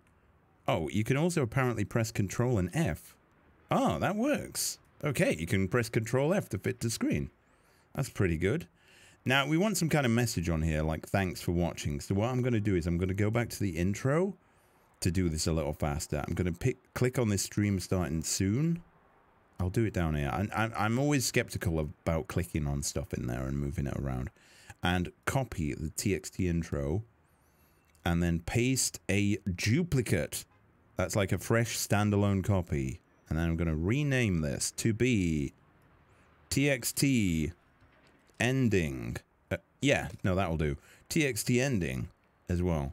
Except I don't want it to actually say stream starting soon. We want to say something like thanks for watching.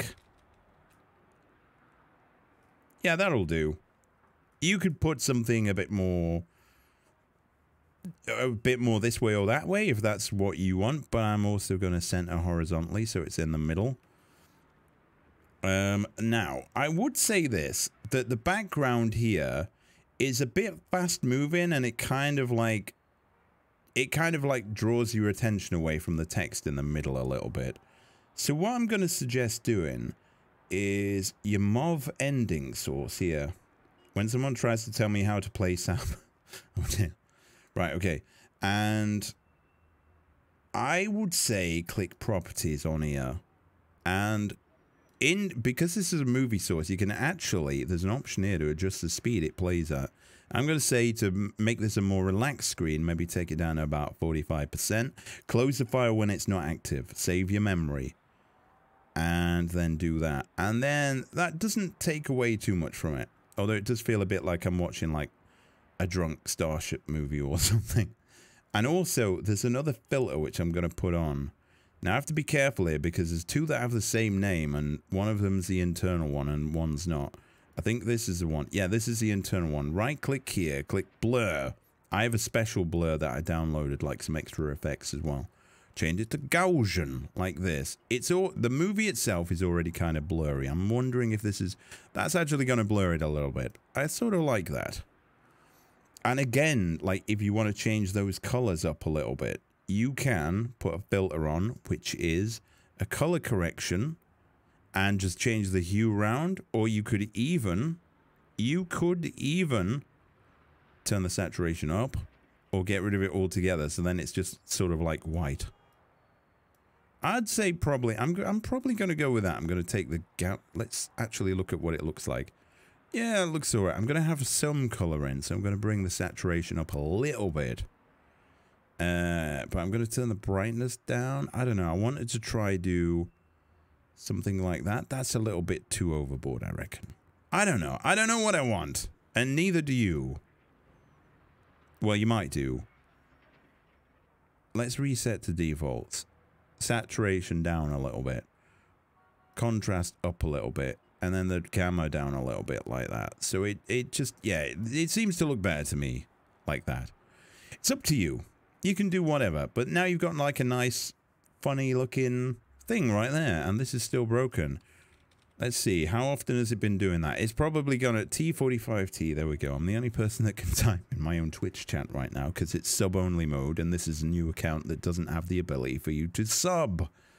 Brilliant strategy. Glad I thought of that. So, if you've been following along with that, you've now got yourself an intro of some description. Yours might look a bit better, a bit more fancy. It could look more fancy. A main scene, which has now actually got a game in it. You could try to right-click, transform, fit to... I was on the wrong damn thing. I was on the wrong damn thing anyway, so that's fine.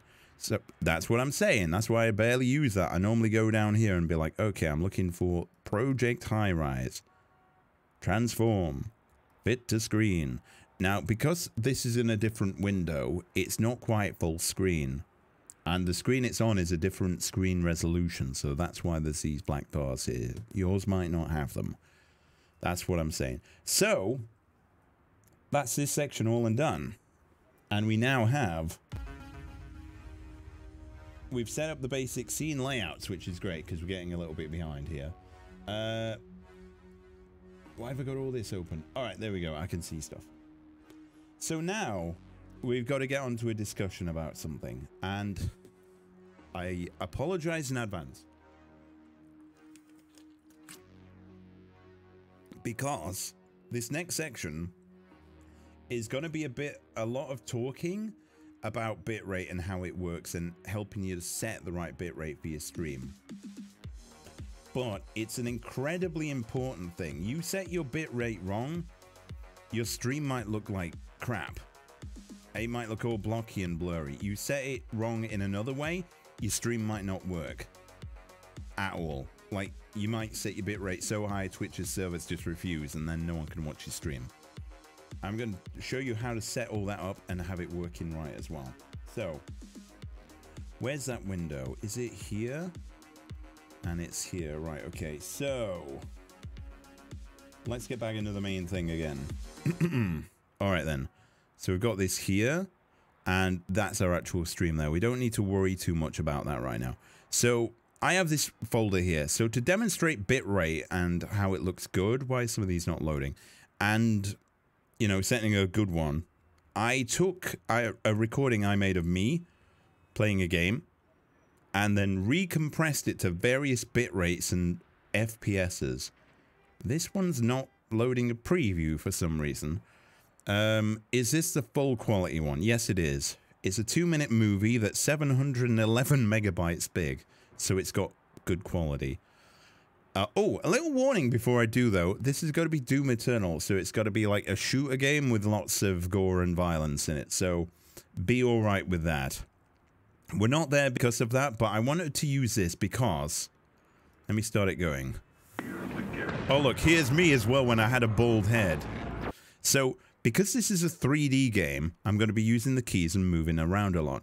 A 3D game like this is an absolute pain for live streaming because it requires super heavy bit rates. The faster and more jumping around and moving around and looking around that you're doing inside of the 3D game, the more bit rate you're going to need. But there's a problem, right? Because you may have a great internet connection, but that doesn't matter. Because Twitch has like a limit on what it will let you have, and if you have too much, their servers will start sort of like shutting down, and then your stream starts to crash for a little bit of time and then it has to catch up, so it has to upload more data than it was uploading before, which will then crash it even further if you set your bitrate wrong. So you do have to be aware of that. So, okay, here's me playing with my nice big bald head. Look how in the zone I am. Look at me go. I was playing this on a nightmare difficulty, and there's lots of UI elements here as well. There's some text up here as well. Some more text here. Now, it's important to just take a moment as we play this to look at the text, look at this, look at the webcam as well, because when we switch to the low bitrate version, there's going to be problems. And also there might be a few I'll probably stop the stream regularly because we're mostly looking at visual quality here, which yes is important when we're playing through the game and the frames and motion is happening all the time, but we can see the individual effect on a per frame basis. And because I am doing this over Twitch, I have to obey that bitrate anyway. So you're probably going to see a worse version of this movie than I will. So when I stop the thing and there's no motion happening, that's when the quality will increase a little bit. So let's go for it.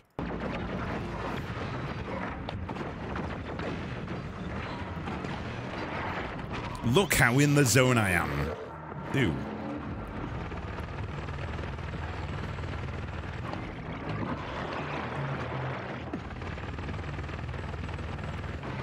But you'll notice that my webcam quality... Can you actually hear me? Oh, yeah, you can. Yes! Oh, I was getting very into this. Very into this playthrough. Alright. There are little moments in this game where you press a button and then you do a special kill. Like I'm about to stab this guy's eye out. And in the moments where you're transitioning from where you actually are to where the cutscene wants you to be for this mini little cutscene where it stabs his eye out, there's like a little moment, and there's motion blur on, which is going to be extra good. Great, I need that. Oh look, we just gone through that guy's head. Ain't that nice? Great, bald head, best head. I mean, it is pretty shiny. All right, but even so, we froze frame in the middle of when I'm doing one of these, so the motion is quite a lot. Now you might be starting to see that the background here looks a little blotchy, but I mostly look fine, and this text mostly look fine. And also there's the UI elements. These are like static things that don't update much, so these are also transparent. So these are going to look grainy a bit once we transition through to like the low bitrate version in a moment. We'll just watch a little more of this. Just cause. No! Let me forward. Okay. This is me like playing. This is what happens when I play Doom. It's not even remotely I'm like, over. come on, let's do this. No, no, let me do this. No, game. More ammo. All right, all right, all right. So, what we're going to do now is we're going to look at... Look how gormless I look right there. I look ridiculously gormless. It's incredible. All right, then. So that was the original movie. So we're going to now assume that you've got a bitrate problem, and you can only... Your bitrate can only be like 4,200. We're going to get to how... Oh, dear. My bitrate actually dove right then. I had some dropped frames right there. Jesus. I had a lot of dropped frames right there. Man, this NordVPN is not worth the shit you pay for. Oh boy. So we are gonna now assume that we're playing the same game with the same broadcast resolution and frame rate of 60 FPS. Which one is it? It's got to be 1080, 60 FPS. It's got to be this one. Right, okay. And this is in when you've got a limited internet connection. All right, so... Oh, it even says there.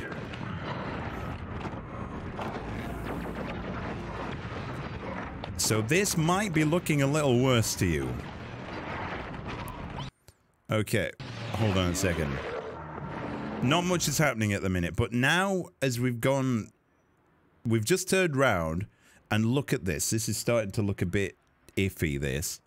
The text is starting to look a little like low-quality JPEGs around the edges of it, if you remember from the early days of the internet, if you were that old. And the edges of this, like this plus thing here, is really blurry now.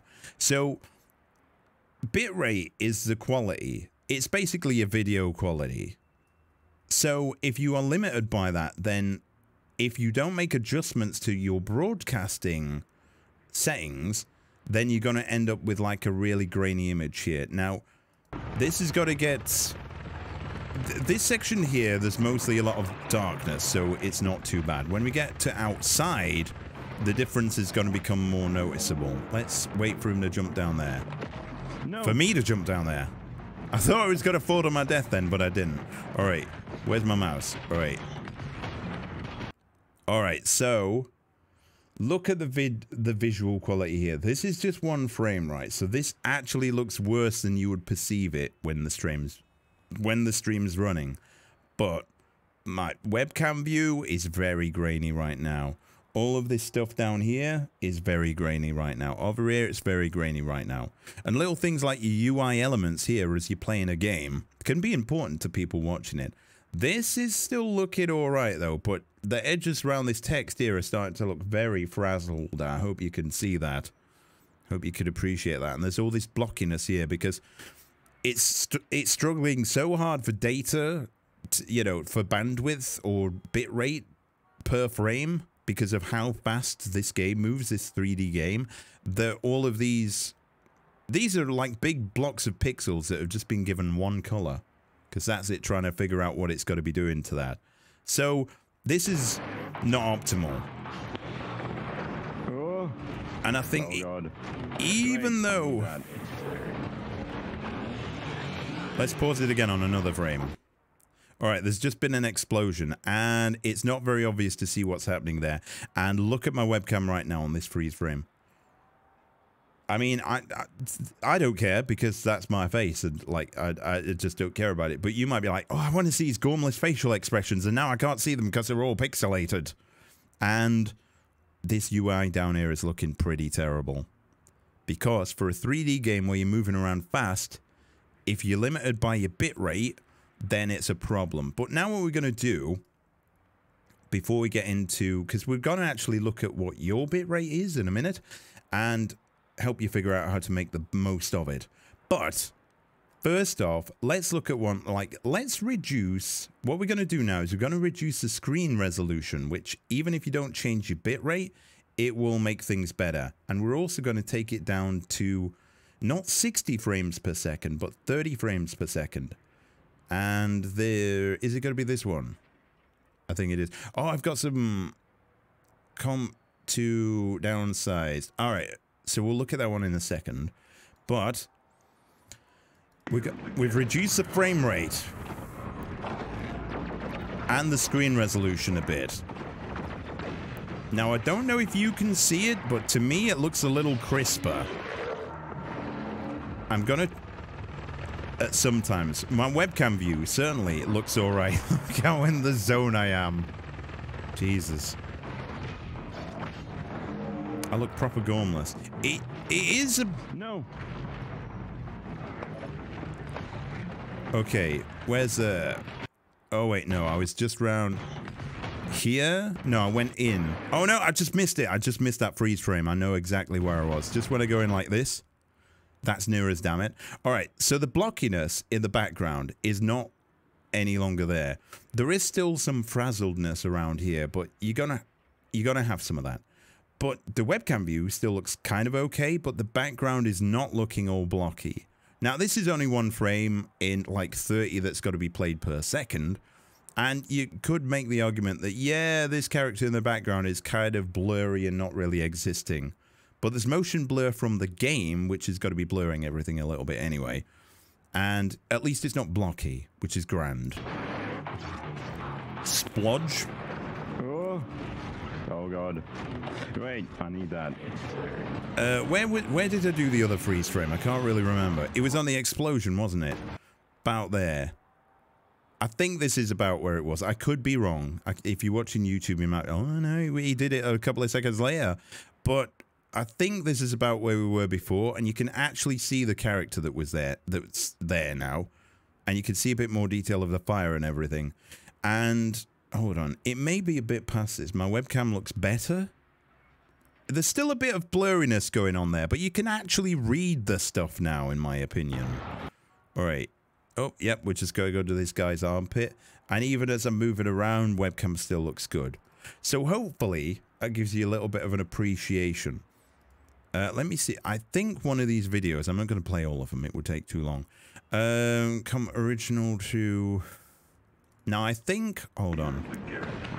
Let me just... I seem to remember one of these titles is... Oh, right. Okay. So this is a side-by-side comparison. So this is the original high-definition movie. This is like the same 60 FPS, 1080p top-quality thing, but with that bitrate limitation in. And as you could already see here, there's much more detail over this side. This side's a little... It's very blocky. And let's move forward a little bit in little stages. Yeah, now this is perfect. The perfect demonstration right here. This is the same frame on both movies, right? And look how blocky that is. I guess I'm in some fast motion because whatever's there, that almost... That's pretty illegible. And the UI is still pretty crisp over there. And that still looks okay. And I still look gormless as well. But let's try... where did I freeze frame? On that explosion on the ground. Alright. Let's wait for it to happen. Can we go? Alright. Yeah, I think this is the explosion. Yeah. So, still because of the fast motion, we got some blurriness, but my webcam's fine. But over this side, everything is blocky. Everything is blocky. So, because of 30 frames a second, this won't be as obvious when, like, you actually play a game and everything's moving all the time as when you freeze frame it like this, okay? But even so, it's going to have a noticeable effect. So, just beware of that. And, oh, we're about to say something. I can't remember what I was about to say. So that's that. So now what we're going to do is we're going to compare... You know how we did that downsizing and reducing the frame rate? I'm going to now show you the version of that was downsized, comparing it to the original. All right, let me just check. 1280. Right, that bit's wrong. I know that was the bit. Right, okay, because it's actually this side of the screen is 30 frames a second. That's where I got that wrong. I've remembered that now. I'm still gormless, though. That little error does not account for me looking gormless, but there we are. So... let's move it forward. Let's not dwell too long on this. So, as first freeze frame was just when we moved in to get this guy, like this. Have I got these the wrong way around? I feel like I have done. Oh, no, no, no, no. All right, yeah. Okay, if the bar at the bottom would disappear. So what we have on the left is that's the original movie with the restricted bandwidth. So that's the terrible one on the left. On the right is the reduced frame size image at less FPS as well. It says it at the bottom there, but I'm just explaining it for people that maybe don't know. So if your internet is restricted, I probably would recommend dropping down from 1920 by 1080 resolution to 1280 times 720, because that there shows you the difference pretty well. True, these UI elements here from the game are still blurry on both sides, but they're a bit more legible there, but the actual image quality per frame is much better. Right then, so that is bitrate. That's an explanation of what it is. Now we need you to set it. So, I'm off to bed. Look forward to the VOD. No problem, Pirate. Take care. Have a nice day tomorrow. Thank you very much for stopping on by. So to set your bitrate, you go to Settings, and it's in Output. I'm in the advanced recording mode apparently, but you probably will be on the simple one at first. And it's this right here. It's right here. The video bitrate. Right here. And it's that simple. But what number do you put in here? How do you know what to put in here? I'm going to show you. Hopefully I'm going to show you. Let me just check if I actually can without doxing myself, because the website that I'm going to be showing you this on will... what's it called? Okay, I'm starting to not like those sounds that it gives. Except... yeah, I reckon the NordVPN... alright, okay, here we go. So it's not going to have my actual internet connection. Right, okay. Okay, so there's this website here, www.speedtest.net, and you can test out what your website is. Now, I'm not actually in Germany, but that's where my VPN exit point is. I like your funny words, Magic Man. Hello, Don Charlo. If you've just tuned in, you've probably missed a whole bunch of stuff. But yeah, bitrate is important. So what you would do is you would click go. Now, I have a feeling that my stream might crash when I do that, because it does a little speed test by downloading and then uploading. So my stream may crash. In fact, it keeps having little wavery moments where it's losing stuff because I'm using a VPN, and that apparently seems to not play well either with OBS or my VPN's kind of sucky. It's always nice when things like that happen. So you can click go there, and I'm going to do it, but if you're watching on the live stream, this may ruin the stream. But I will bring it back up if it causes it to crash, which it may do, because it's going to try and use all of your internet connection. I've been in and out from the beginning. I first came in right as you went for a break. I don't think that... Well, it could have been. It could have been. I don't know. It's all right, though. These are going to be on a video on demand. I'm also going to put them on my YouTube, and after this session, I'll also have a chat command where you can just, it'll just link you straight to the playlist as well. I think it was a break. There was a timer. There's been a lot of timers on this stream. I'm surprised it's even worked. Right, okay. So click the go thing. Let's hope it don't crash me. It says my connection's pretty fast.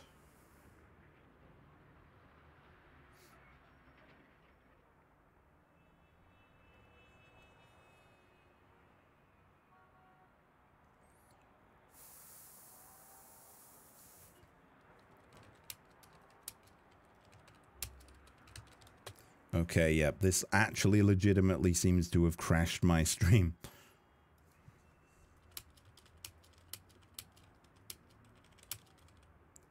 It isn't, but it may look that way. Right, and then I get adverts. Right, okay, so if it buffered or anything like that, what's... How do you have adverts that look stretched like that? I don't get it. Who's this guy doing the push-ups? Looks a little bit like Adolf Hitler from that angle. I don't know if that's just me. Right, if you were watching the live stream, press F5 because your stream is now possibly behind the time. It doesn't matter all that much, though. This is my apparent download. This is my apparent upload. But these speeds are in Mbps. Mbps these speeds are in.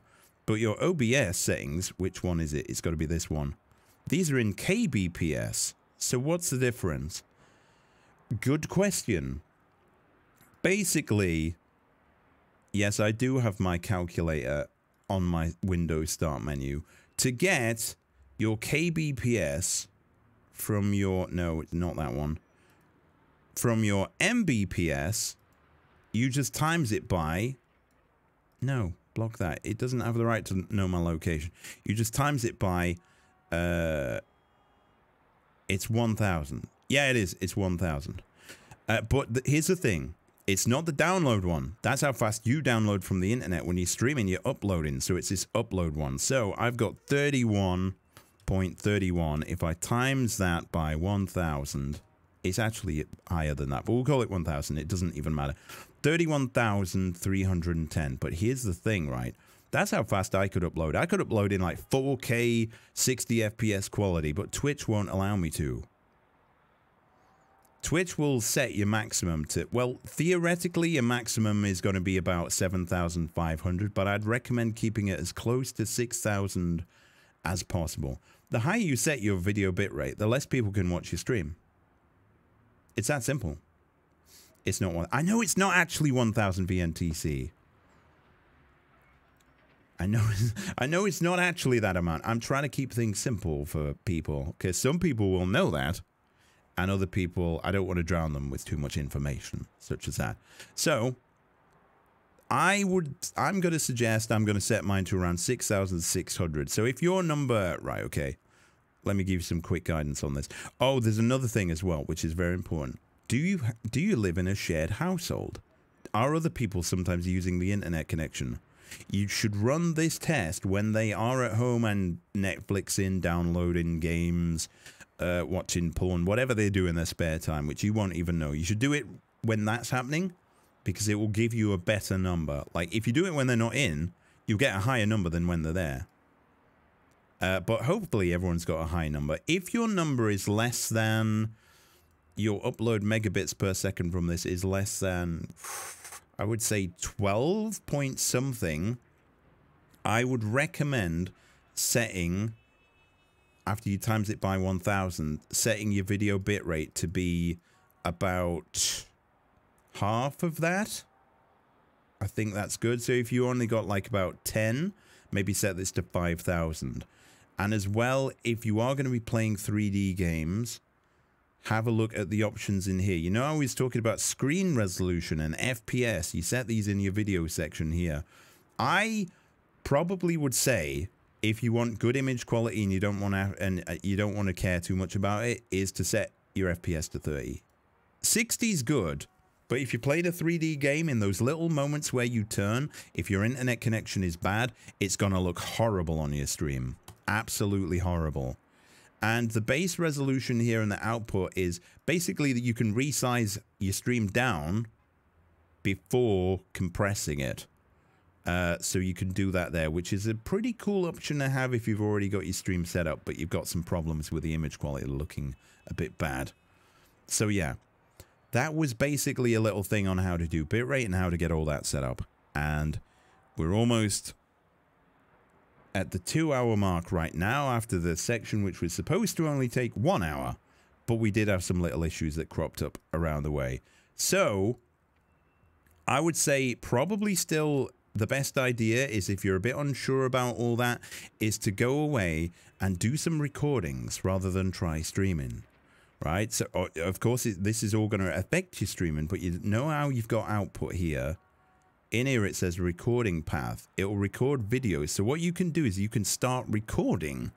I think recording quality, if you set that to be the same as your stream, then it will use whatever bitrate settings you put in, combined with whatever image resolution you put in there and your FPS in there, and you can record it to your computer and then play it back. In fact, I'm going to do that now just to prove the point that I'm not actually lying.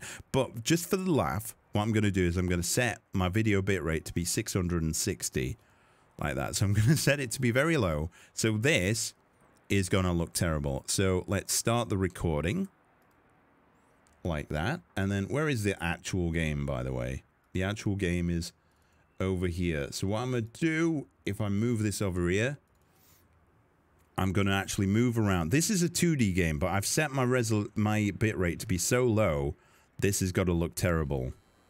All right, this is the Project High Rise game. It's sort of like a sim tower type game. You build a tower, you get money.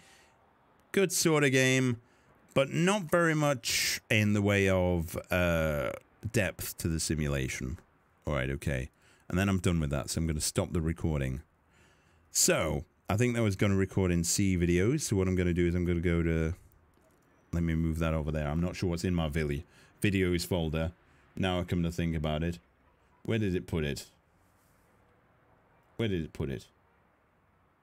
Has it actually downloaded it to here? Is it really? I can't see it.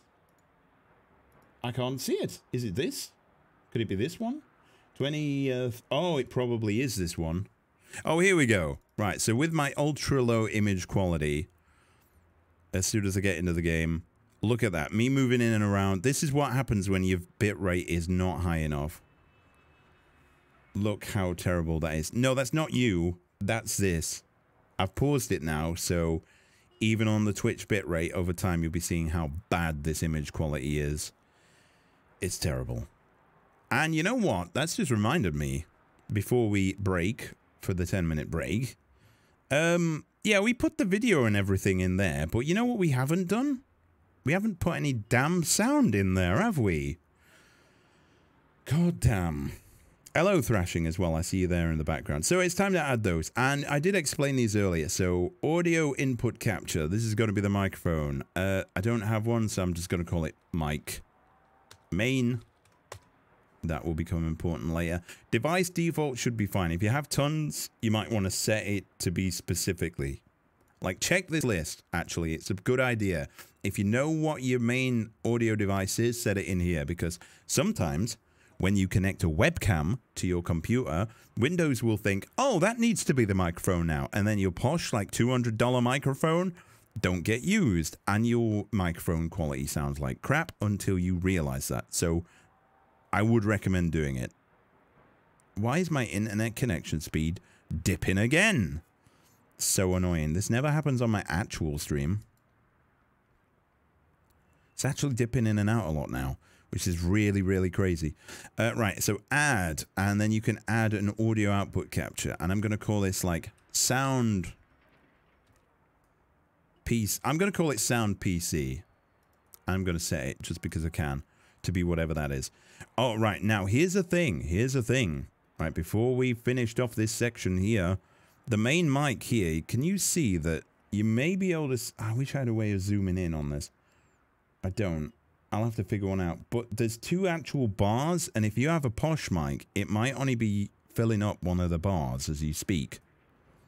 And if we go to Advanced Audio Properties, the main... In this screen, the main mic is here. Audio monitoring. If you set this to monitor and output, then you'll hear your sound. Which for me, can you hear that? There's like on one side, if you have like good headphones, you'll hear that. There's like an echo of me.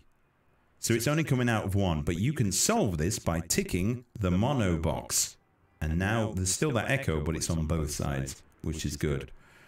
And also, if you are going to have a setup where you've got your PC sound, which you should, and your microphone, make sure your microphone is set to monitor off. Or, unless you want to hear yourself. If you want to hear yourself, set it to monitor only. But if you have a setup like this, do not set it to monitor and output if you want to hear it, because that will output the sound that you're hearing, which is your microphone sound, which is that echo you can hear on mine. But it'll also output the original sound, because when you're monitoring it, it's playing it. So if it plays it through the same thing that your sound PC sound is, that's when you get that echo. But I don't like having that on, so I'll turn that off there. Right then, so what's this? Windows has a built-in magnifier you can use. It's kind of janky as it takes over. Oh, yeah, I've seen that one. If you use it, press escape to close it. I've seen that one. I considered that just then, but I only wanted to show that for then. Hopefully people got all of that. Yeah, we're going to talk more about the audio and setting up your sound to sound good in a later video. It will probably be not the next session, but the session after this one. So it's taken us just over 2 hours to do what I thought was the first hour. This is going pretty well. Right. We're going to have a break now, a 10-minute break, and then I'll be back. So I'm going to mute my microphone. I'm going to be back at about the 5... Oh, okay, I'll start the thing off. Where's all my sources? All right, okay. Let me move that down there. Let me move that to... Nope, that's not working well. Is that? No. The Twitch chat doesn't want to exist, so I'm going to turn it off. Unfortunate. Right, you see that there. That'll work. Alright, so I'll be back at about the 5-minute mark. If anyone's got any quick questions they want to ask, we can go through them about then. Feel free to write them in the Twitch chat. I'll hopefully see them. And I'll be back in about 5 minutes.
technically back now, but we do have 4 minutes 30. Does anyone have any questions that they want to ask about anything we've been through so far?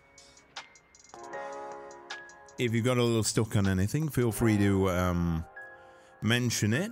Or, like, I mean, you might think, oh, I don't want to mention it because then other people will think I'm stupid. But if you've had that problem, other people have probably had that problem. And I bet that most of the problems that are going to crop up on this stream are just because I've not explained something well. So feel free to call me out on it while we watch these people go by. And if not, I'll just sit and eat this sandwich.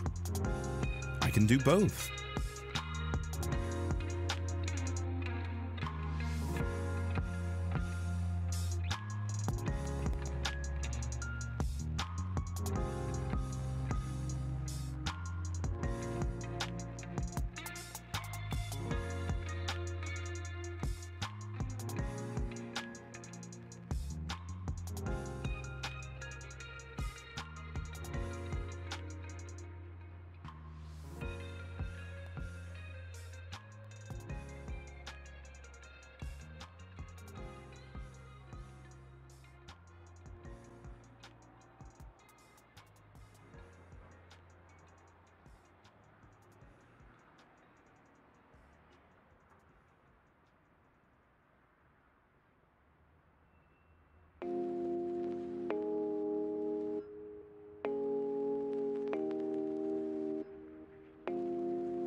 And we're more or less back. Oh, you see, that intro movie closed itself. That's pretty good, isn't it? Is this background music a bit loud? It seems to be a bit loud from what I can see, so I've turned it down a little bit. So this game has been going off and playing, and nothing much has really happened there. As you can see, my Twitch chat is still absolutely broken. all of my, because I've got this Twitch chat, I've got my actual Twitch chat, I've got a copy of the actual Twitch chat to try and get that working, but I know what the problem with all this is, so I do apologize if anyone's said anything and it's not appeared. This is not the chat it'll appear in. This is my, like, fake streams chat, by the way, so it won't have appeared there. But apparently no one did anything. But I just, you know, I'm just gonna have these structured breaks, because if people are watching on the YouTube, me being like, oh, no one's got any questions, we'll just get back into it, they might fast forward too much or something. I'm sure they can solve that, but I want to try and keep the structure there. So let's move on. So now we're going to go into the section title? Yeah, this one. All right. So we've done all of that stuff now. We've done all of that. So we can get rid of that. And I can also get rid of that. Timers everywhere. And we're now into the second part, which I may throw that last bit of setting up a chatbot with StreamElements. Did I spell that right? Into the beginning of the next video, because we've got a fair few things to cover in this. So we're going to be setting up alerts. You know, when people follow you or something like that. These are pretty easy to set up and get working. Are they pretty? Yeah, they are. Are they? Yes, they are. Of course they are. I'm going to make it easy. Why have I put a full stop / period inside of the brackets for that? Never mind. That was as a question mark anyway, but we seem to be overrunning and I don't want this thing to go on too long. And setting up the alerts and also the StreamLABELS stuff, which has got to be a lot of fun, is probably going to take a little bit of a while. So if you've been following along, whether it's on the YouTube or live, thank you very much.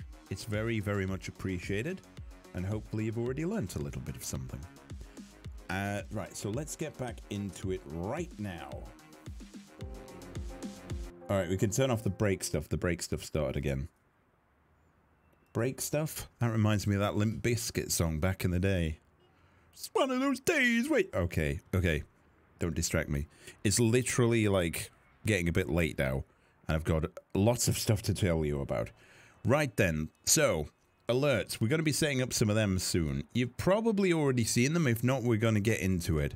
StreamElements. You know what? I'm going to say we'll do that next time. Stay up to date on the latest tutorials later.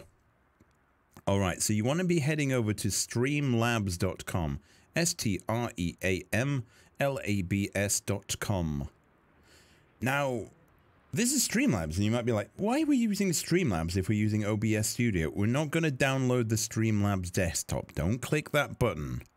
What we're going to do is we're going to log in, and we're going to use only their alert system.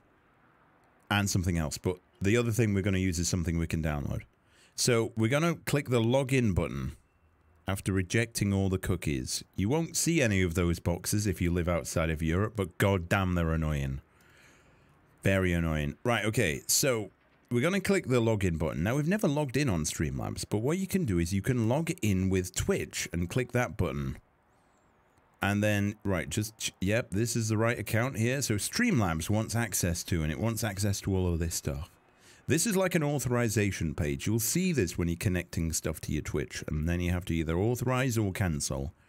But it's pretty legit. It just wants to know what's happening on your channel. That's all. It doesn't want to, like, publish your personal information, or at least it hasn't done yet. So, I did this, and then so excited for you to join us. Right, okay. I'd rather explore on my own. Skip. What part of I want to explore on my own don't you get? I don't want to download that. Skip that.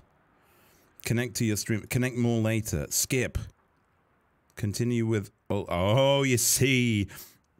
It was trying to get me to sign up for something there. Select free. There we go. What is all of this? Our terms of service. I've reviewed... Yeah, okay. Of course I have. Of course I have. So after you make it through all those little hoops right there, which I don't recall having to do before, you'll get to this screen, which is right here. Introducing Streamlabs Ultra. Now be careful, because there's lots of stuff on here that's going to want you to sign up for stuff. Streamlabs is good for what we're going to be using it for, but there's like where is it? Themes and overlays. This is something that you might be interested in. It's where you can get like graphics to enhance or level up your stream. But nearly all of these are ones that you need to pay for.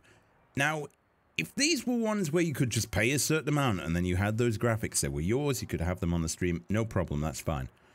But they want you to pay monthly for graphics that won't change. Now, something about that doesn't really sit well with me. But they have some nice ones here. If you see one that you like the look of, you know, there's stuff like webcam borders and some little things like that. Maybe you want to go for one like that. They're not intrinsically bad, but I just think the idea of paying monthly for these, it's not really for me. So the point of what we're going to be doing in this tutorial series is getting you to create everything for your stream. So one, you know how it all works and how it's all connected together. And two, you're not at the mercy of someone else. What if they decided to up the price for you to do that later on, like the subscription price per month, for you to still have access to the artwork? I don't know. It seems a bit dodgy for me. But what we want is alerts, and you can probably see up here there's an alert box, which is right here. So we're going to click on alert box up here. Feel free to have a look around at your own pace, but I'm just going to go on into this. So alert box is right here. This has got to be really simple. You're going to be surprised how simple this is. Widget URL, the bit at the top. Click to copy the widget URL. Please read the following. Please do not shit yet. Okay, don't worry about it. Click, and it has copied it. It says in the top corner that it has indeed copied it. So now we go back to his main scene. Oh, and also, one thing I forgot before the break. The mic main and the PC sound here are just in your main scene. They're not in your intro scene, so you won't be able to talk to anyone on this one. You've got volume sliders for the movies, which are silent, by the way, but there's nothing else. You maybe want to, if you wanted to spice it up a little bit, if you've got like a song or something that you want to put in on this, you could go crazy. You could have an intro movie. The world is your limit, but one step at a time. But maybe you do want to put like your mic in that scene as well. Just so when the countdown's nearly done, you can be like, oh, all right, guys, hope you're having a good day. Let's get into it. Click. And then you're in. And then you can be like, okay, that's all for now, guys. And then, all right, so you'll also need your microphone on there as well. So, your main scene. We're going to have the alerts mostly on the main scene. So I'm going to add a browser source, which is here. And we'll call this... What's a good thing for something that's internet-based? We'll just call it brow. Brow underscore SL alerts. We're not going to have many browser sources, I believe. So we've just added a browser source. It'll tell you about it, like here. So I'm going to just highlight this URL bit at the top, paste in this long-ass code right here, and I'm also going to say... If you scroll down the options here, control audio via OBS to click that button, because the alerts are going to have their own volume, right? Now that we've got this in here, they have a thing. Now, what happened there? You're probably looking at this thinking, nothing's happened. And you know what? You're wrong.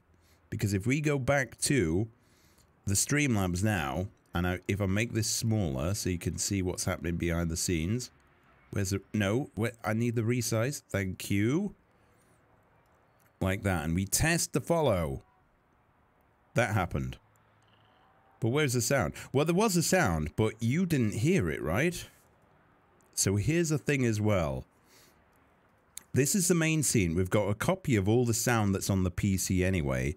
But you want to hear your alerts, don't you? Of course you do. So what you do is you you just click on the cog, Advanced Audio Properties, Brow SL Alerts right here, Audio Monitoring, and change that to Monitor Only. So it will play a copy of that sound inside of OBS, which will then be captured by your thing. If you set it to monitor and output, you're going to get two versions of it. It's going to have an echo. You know what? I'm going to demonstrate the point of that in a minute. In fact, can we do it? Yeah, we can. Right, okay, so here we go. First off, let's just prove that the sound is actually working. I can get rid of the speed test window. I can get rid of that other window now. And then we can just have... Wait, are you going to get rid of it? Change the... Leave. There you go. It's gone. Right, okay, so now we've got this. Test follow. We've got the sound. You've probably heard that sound before on people's stream. We've got an animation which plays as well. That's pretty cool, huh? That's already set up and ready to go. So there's lots of options in here that you can play around with. Such as like the alert delay. How long of a delay before the alert plays? I think that is. Alert moderation delay. I've never set one of them. I'm not going to overwhelm you with too much of the options here. But here's the thing. If you change any of the options, and you can do, click the save button at the... If you don't do that, it doesn't save your changes. So if we go to... We've got these test buttons right here, right? And underneath we've got settings like follows, subscriptions, donations, which match up to these things here. So these are your general settings. In follows, you could change...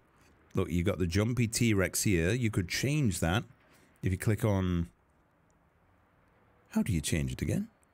Select image. All right, this one here. And it has all these things here. You could change it to an avocado. If you wanted an avocado, you could change it to that. You don't forget to click save. But if we now go back up to the top, make the window smaller, and test the follow, it's the avocado. And you can do the same with the sound. The only problem with the sound is it has some of these that have like this little icon, and those ones you have to be subscribed to Streamlabs Premium. Oh, the Opera browser. Yes. Sorry I'm late for class. For God's sake. Away the obsers. Hello, everyone. Hello. My actual Twitch chat for my actual Twitch that you're typing in is a bit scuffed today because of something that's unfortunately happened. But I'll solve that for next time. But welcome on in, you latecomers. And I would probably just... I mean, you can actually as well, in this, you can upload your own sounds or songs even. You can even do it for the images as well, which is why I have ones that are a bit different. But I'm not signed in on my main one. I could open up all that stuff, but just trust me, you can do it. You can even set the font. You can pick from a range of fonts, apparently. You can do everything. Play around with it to your heart's content. Save settings is there. But we've got, essentially, and like, it's not just the follows that are going to work, like if you had a subscription. That has the same kind of thing because we haven't customized it, but it's a different thing. Just subscribed. Test resub. And as well, if you wanted to, I believe, with Streamlabs, general settings, isn't there something about reading TTS, like reading a mess? Oh no, I've clicked on test. Right, follows. Sound. There was a way, there used to be a way. Is it only for subscriptions, maybe? Subscription alerts. If set, alerts will show as normal. If set to disable, sub alerts will not show up. Huh? I seem to remember there being a resub message settings. Show message, emotes. I seem to remember there being TTS somewhere. Resub message TTS. Is there one for follows? No, there won't be for follows because it doesn't like you're having TTS for that. But resub message for TTS, you could click a button, include message template in TTS. Oh no, enabled like that. Save settings. One day they're going to make that premium only, and I'm going to be so mad. So now, if we were to test a subscription, it should read a message. This is a test. It read the message underneath, but it did do that. So that's how you turn on the TTS. And you've got resubs, donations. You can customize for each one of these. Merch. Cloudbot redemption. I don't know what some of these do. I'm going to be quite frank. I mean, I know what merch is, but never mind. Never mind. So that's how you do that. One other thing I would probably do is I would probably, you know, to make everything look nice, I'd probably transform this and make it so it's centered, so it's in the center of the screen. Wait, that's the center? What about this then? My title text isn't centered, is it? Right click, transform, fit, no. Center horizontally. Now it's in the middle. And that's how you get alerts set up, which is pretty cool. So, that's pretty easy. Pretty good to do. And I hope everyone's having a fun time. Once again, if you have to dash off somewhere, it's fine. I'm going to be uploading this to YouTube, and I'm going to invent a chat command so that you could just, like, get access to the YouTube playlist for it as easy as pie. Somehow, somewhen. Right then, so the next thing we're going to do is going to be pretty good. Now, what I'm actually going to do is I'm going to turn off this bloody game because it's starting to annoy me. Game capture. I'm just going to click it to make it invisible. It's not worked. Oh no, because I added a fake game capture that I didn't do anything with. And then I did that. So, I was thinking whether... Oh no, I was going to do something, but I'll save that little piece of information for next stream. So, as well... No, don't open... Right. Close... No, don't close that down, actually. But go into here. So, there's something else we're going to grab off Streamlabs as well. And I don't think it's actually easily available from this side menu, but if you search for StreamLABELS, if I could spell it, it would be easier. StreamLABELS, which is right here, it should, piss off, it should bring you to a page like this. So this is where you can download a program which will enable you to have like your own, hold on, to have like your own, like I do on mine. Just give it a sec, it's gonna load. Like newest subscribers, the amount of subscribers you've got, yeah, 30 day top gifter is apparently VNTC. Thank you very much for that. You're definitely watch the VOD, that's okay. Cheers, Sven the Bear. Some official kins. I don't know, I think she's obsessed with me, to be honest. I think she's very obsessed. Anyway, so all these are is text objects. If I go into my overlay new scene, because these are in a sub scene, so that's right. This is its own separate scene, but it's visible inside of here, and we're actually going to be exploring this concept in a little while. But if I go into the overlay new, I can select any of these things here. Now these text objects, well, the 30-day top gifter one doesn't matter, but the goal one here, that's got a number on. If like more people followed my proper Twitch, this number would increase.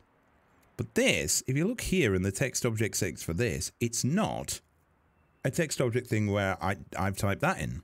It self-updates because it's from a file. So there's this option which we didn't talk about in the text settings, which is reading from a file. And this is actually just straight up reading from a text file on your computer.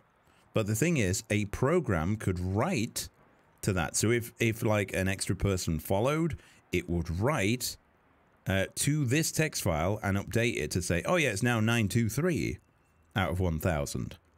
And then after a short delay, this would probably update. Feck off. Sorry about that. You might be a bit delayed beyond the stream there, I don't know. But my my Twitch chat is kind of broken. You can see it here that it's kind of broken. If I was to type something in there, you'll see how often it's reconnecting to the chat. Serves me right for trying to be fancy. I'll sort that out for next time. But that's just going to drift up there really fast now. So that's what that does. And that is what this program does, StreamLabels. So, can I download a standalone version of this? It's time to find out. Let's click Windows. StreamLabels. I don't think I'm going to be able to. All right, so we're gonna click on that. Stream download complete. Can I double click to open it? Installing. Please wait. If this is doing a proper installer, it seems like it may have done it. Opened in the wrong window. It's brought up to directly to my. That's annoying, but inevitable, I guess. It's actually automatically connected to my proper Twitch. There's a way to undo this. If I click on there and then I go and open the StreamLabels program again, that's right, I have that on my Windows bar as well. You might get you might end up here. So let's. If I do this, will it mess up? Oh, well, I'll solve that problem tomorrow if it does. It wants to connect to that. No. No, I don't want to connect. It's opening. All right, so it's opening in my default browser. Can I not log it? Right, okay, but if you don't have a browser, you can click there and it will probably bring you up that authorized box or ask you to log in and ask you for your password. So it shouldn't take too long to sort that out. I'm going to have to, because it's determined to only use my official Bitcoin Baron, is to do that. Now it's going to say choose output directory here. This is quite important. This is where it's going to write all the little text files to, which you can link into your stream. So choose output. I'm just going to choose where it is right there, because otherwise my main setup will be ruined. And then it'll take a few minutes. Now I've got stuff here. If you've just set up your account and everything today, you might not have anything in there. Ooh, 69. Magic number, funny number. All right, okay. But from here, oh no, I wouldn't be able to do it. I was going to like click these buttons. In this, when people subscribe or do anything else, it will appear in here as well. And if you miss the alert or you want to hear it again for any reason, you can click this button, which isn't going to work for me. Actually, would it? Let me try this again. Oh, it did, because I actually in the copy of OBS that I'm broadcasting from, I still have the Streamlabs alerts there. I've just had them muted. Okay, so that works like that. So what we want to do now is sort of create an overlay for you guys. Now I'm going to tell you, I tell you what we'll do. We will get, it's hard to see because that's highlighted now. If I can click off that. Right, there we go. We will get, we'll have a box that's called followers, newest, follower, and then like a follower goal. And if you're new, you won't be able to have like subscribers, or you might be able to have donations. You might be able to have that. I don't know. But you won't have cheers and you won't have subscribers. So we'll have donations, or we'll figure something out. Right then, so we're going to set up something like that inside of our main thing, which may seem like it's going to take a while, but we're going to use a quick trick to make it easier. Look at this lovely logo here. This is our main scene because we don't have the game up here. So we want to make this a bit more official, a bit more legit, and have like some graphics in there that are like most recent subscriber. Now, if you remember, we did have that tutorial pack, right? So once again, it's a bit late if you've just come in because we've already done half of the stuff about setting it up. But there's a link to it in the Twitch chat there. And my stream nearly died. Why does it do that? Oh, I know why it does that. I just wish I'd not done the thing that I believe I've done, which has caused it to every now and again dip out. Yeah, every now and again the stream might go to a buffering status, so you might want to press F5, or you might just want to wait for it, because if it'll only do it for a little second, because I'm using this VPN, which is a bit shoddy. But if you press F5, you might skip a section of me speaking, which then you might be, if you're following along, thinking, oh, what the hell's he done? So maybe if it does go buffering for a sec, just wait for it. And I will not be having this issue in the future. So, as you may remember, we had in that tutorial pack some other graphics. Now I'm going to create another scene, and I'm going to call this scene overlay. Overlay, overlay, overlay. I'm just going to call it overlay like that. And this is going to be blank. So what we're going to do is I'll show you this real quick. I'm going to put in a text source like this. I'm just going to give it whatever.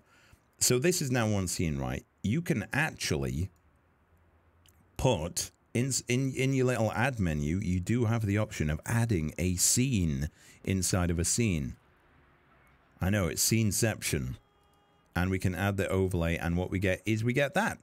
So that's what we're going to do. So then instead of having all those text files just all in like one scene, like every element of a scene, we're breaking it up a bit and making it a bit more organized. So overlay, we're going to go in there, we're going to delete this piece of shit. And we're going to start adding some graphics. Now, I'm going to add a media source. And I'm going to call this mov_overlay, overlay. I think, is it top? I'll call it top. And then if it's wrong, then it's wrong. And then I'm going to browse for a file. And this is the tutorial pack sections, right? So we got the top bar big and top bar small. I am going to go with the top bar big, which is right here. I'm going to click this loop so it goes round. It's an actual animated bar at the top like this. Okay, now this probably looks all right here. You're probably thinking, hey, that's all right. Just needs shifting up a bit because there's a bit of a black area around there. If I click off it, you can see that a bit better. The black bits at the top, but then otherwise it's fine. But if we go into the main scene now, we've got blackness around the things. It's not like a standout object. There's blackness around the things because it's a movie file and these areas are black, but we don't see them here because everything else is black too. So we need to get rid of that. And this might... what I'm going to do is I'm going to add a color source. Now get ready, because when you add this color source, it's going to pop up as white and be very blinding. So just adjust your eyes a second. Yep, like that. I'm going to select an easier on the eyes color of maybe like... sort of like, yeah, sort of like this. Sort of like Windows 95 color like that. Amazing. But then I'm going to place right, so the color source. Oh, I didn't explain this before. Now I'm going to explain this to you. Your sources are from the bottom to the top. So we can't now see the other thing because it's underneath our color source. So we want the color source behind it like that. So that's a little explanation of the order of things for you. Right, but we still have those black borders. I've just put this on here, this color, to show what's going to happen when we do something. So, MOV overlay top is here. We're going to click filters. I forgot which one it was then. Is it? Yeah, it is this one. And then in effect filters at the bottom, click the plus. And then go for image mask / blend, which is here. And then I want you to click on this browse thing here. I'm going to explain all this in a moment. And click the top bar mask.png. Top bar big mask.png. Unless you went with a smaller version, which you may have done because it's a bit not as thick as this, then use the other one and close, and you can already see those black bits are gone. So what did we just do there? Right, so this mask here is basically, it's a black... Can I make this bigger? I can. These are black and white images. It's like a... You know when you're baking and you have that round thing to cut slices out? It's like a cookie cutter. So if something is black, then what you say when you use this filter and click on one of these images is anything that's black, just delete it. Like, get rid of the blackness. It's not there.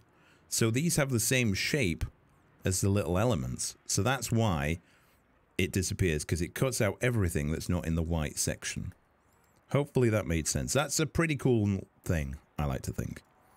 And because this is my stream, you're all going to agree with me, aren't you? You better do, otherwise I'm not going to be happy. I'm going to be very unhappy.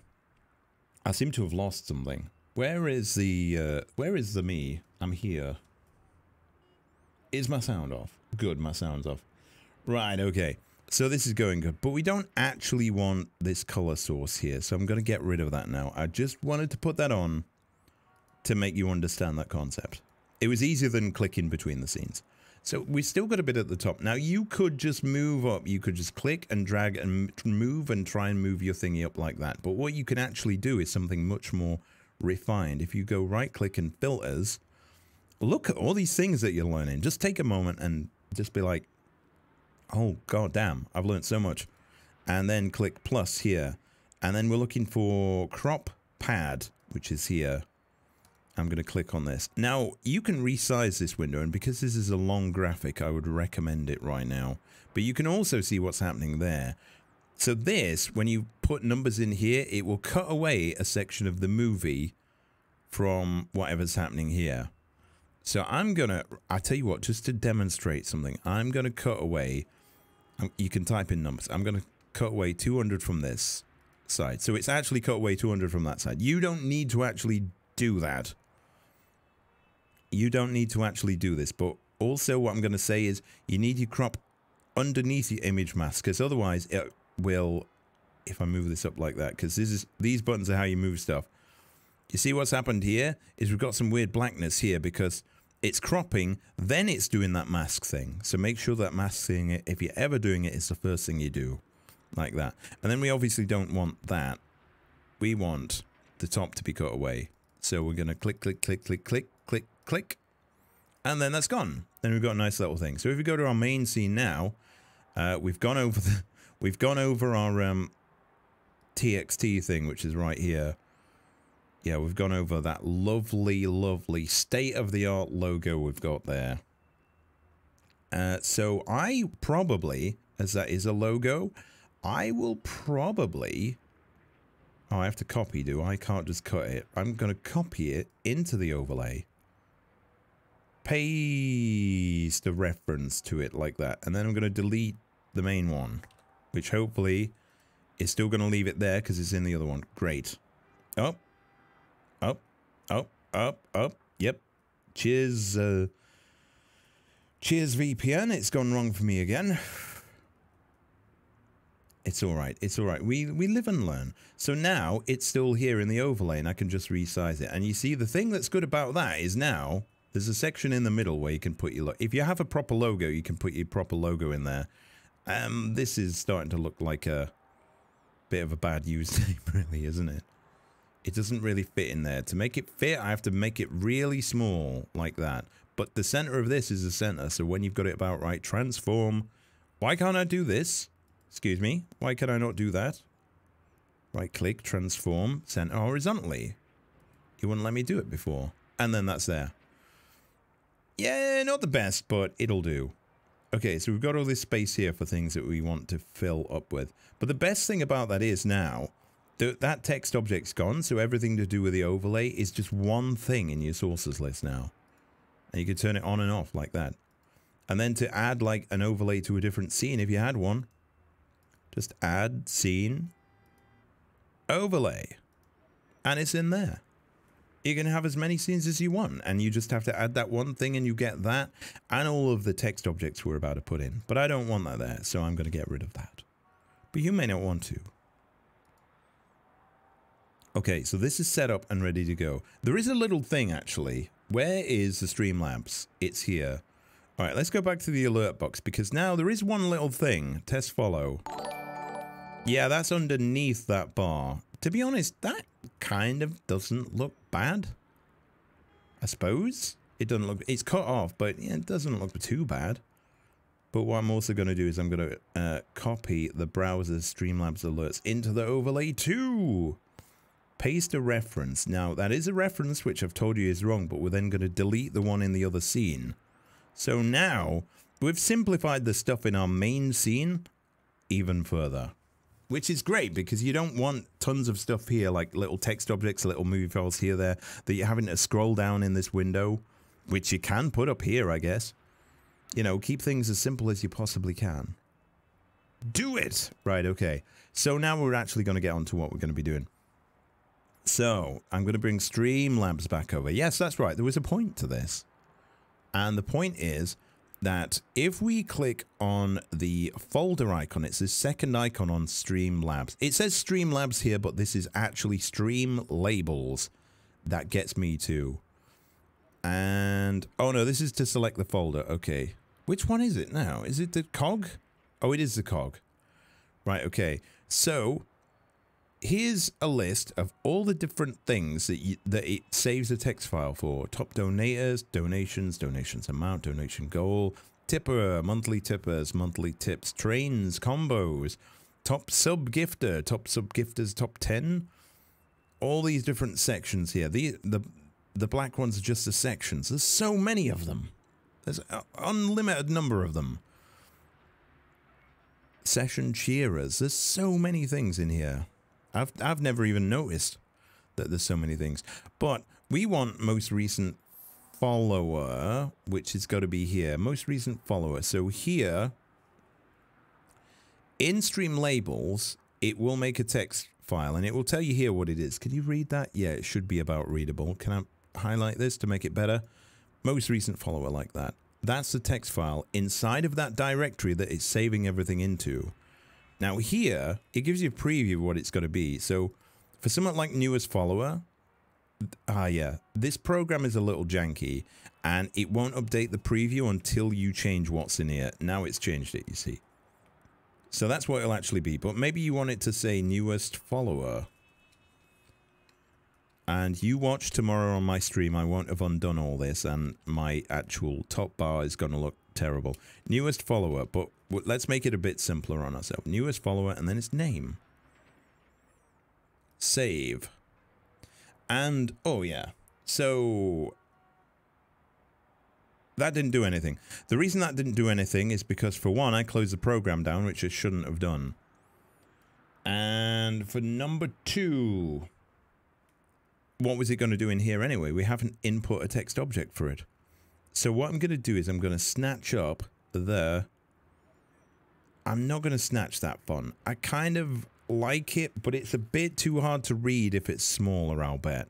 So what I'm going to do is I'm going to change this to keep some kind of style about stuff.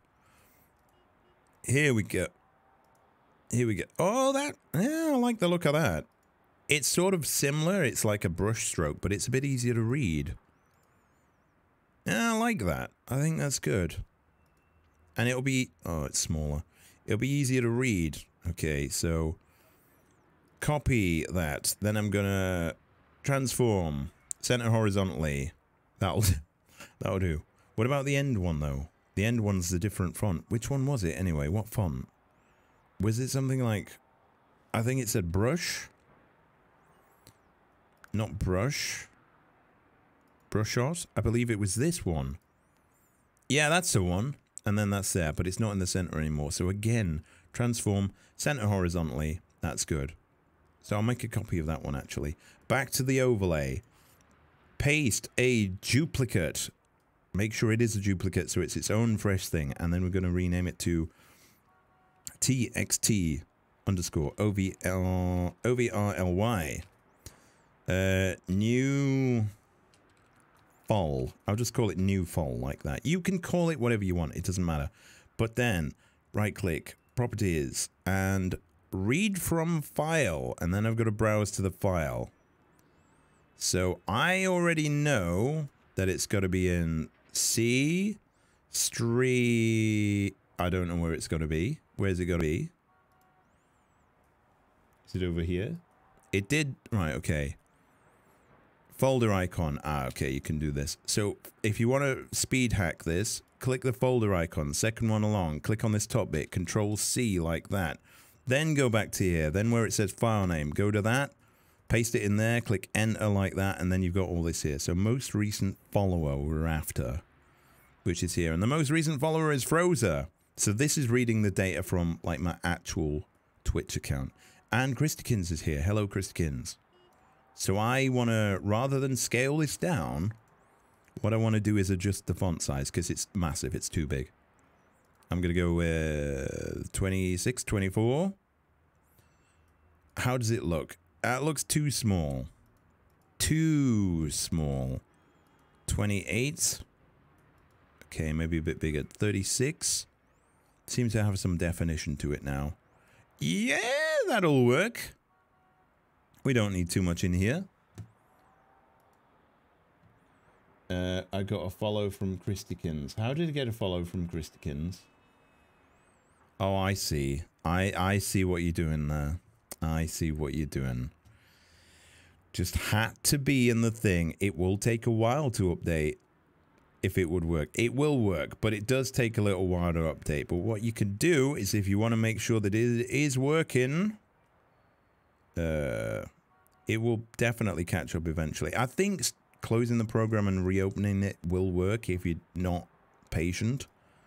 Most recent follower. Just change something, then change it back. Click the save button. Settings saved. Alright, it'll just update when it's ready, won't it? I guess. What if I click that and then click the refresh button? Oh, wait. Is it refreshing anyway? Christikins is now following. Brilliant. Brilliant. Well, at least the alerts are working. I'm going to turn off the sound in case anyone else tries that trick.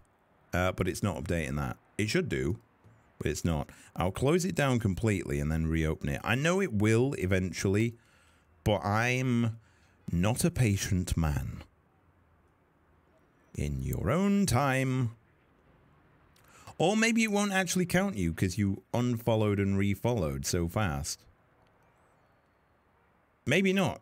A restart normally fixes it. So you tried to cheat that and it wasn't going to work. So now I'm going to make a copy of this.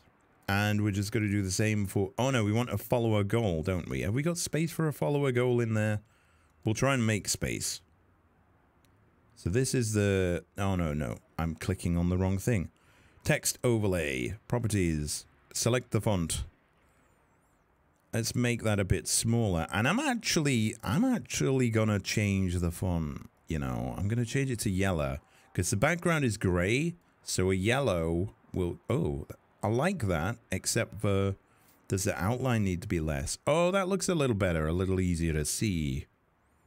So that's like that. Newest follower. Actually, it's a bit small. It's a bit on the small side.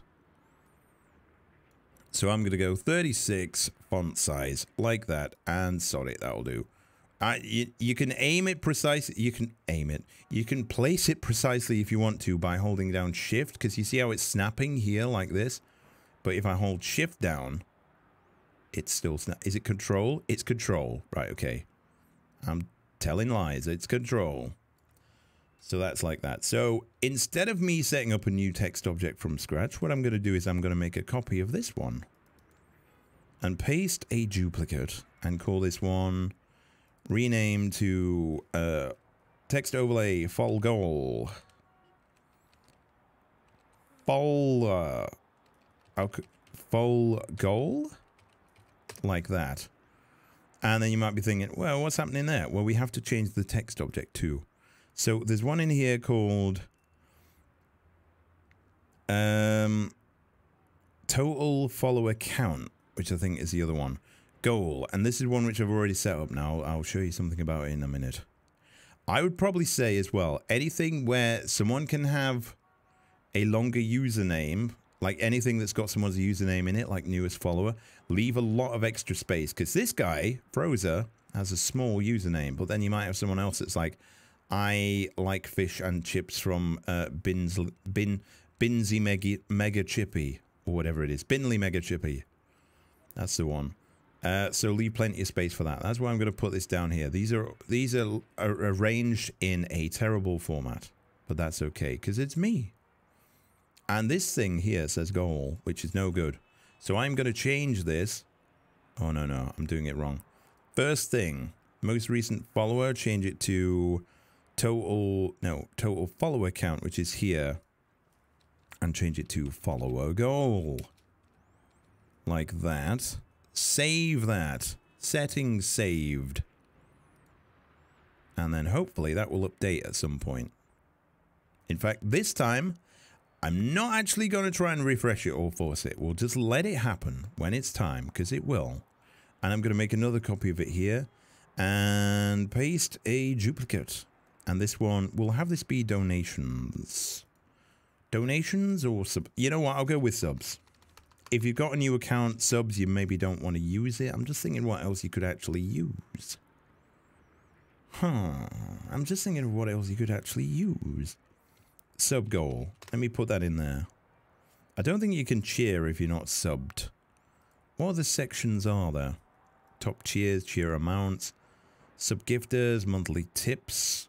You could have tips. You could have whatever you want from this list. But I'm just going to put in subscriber.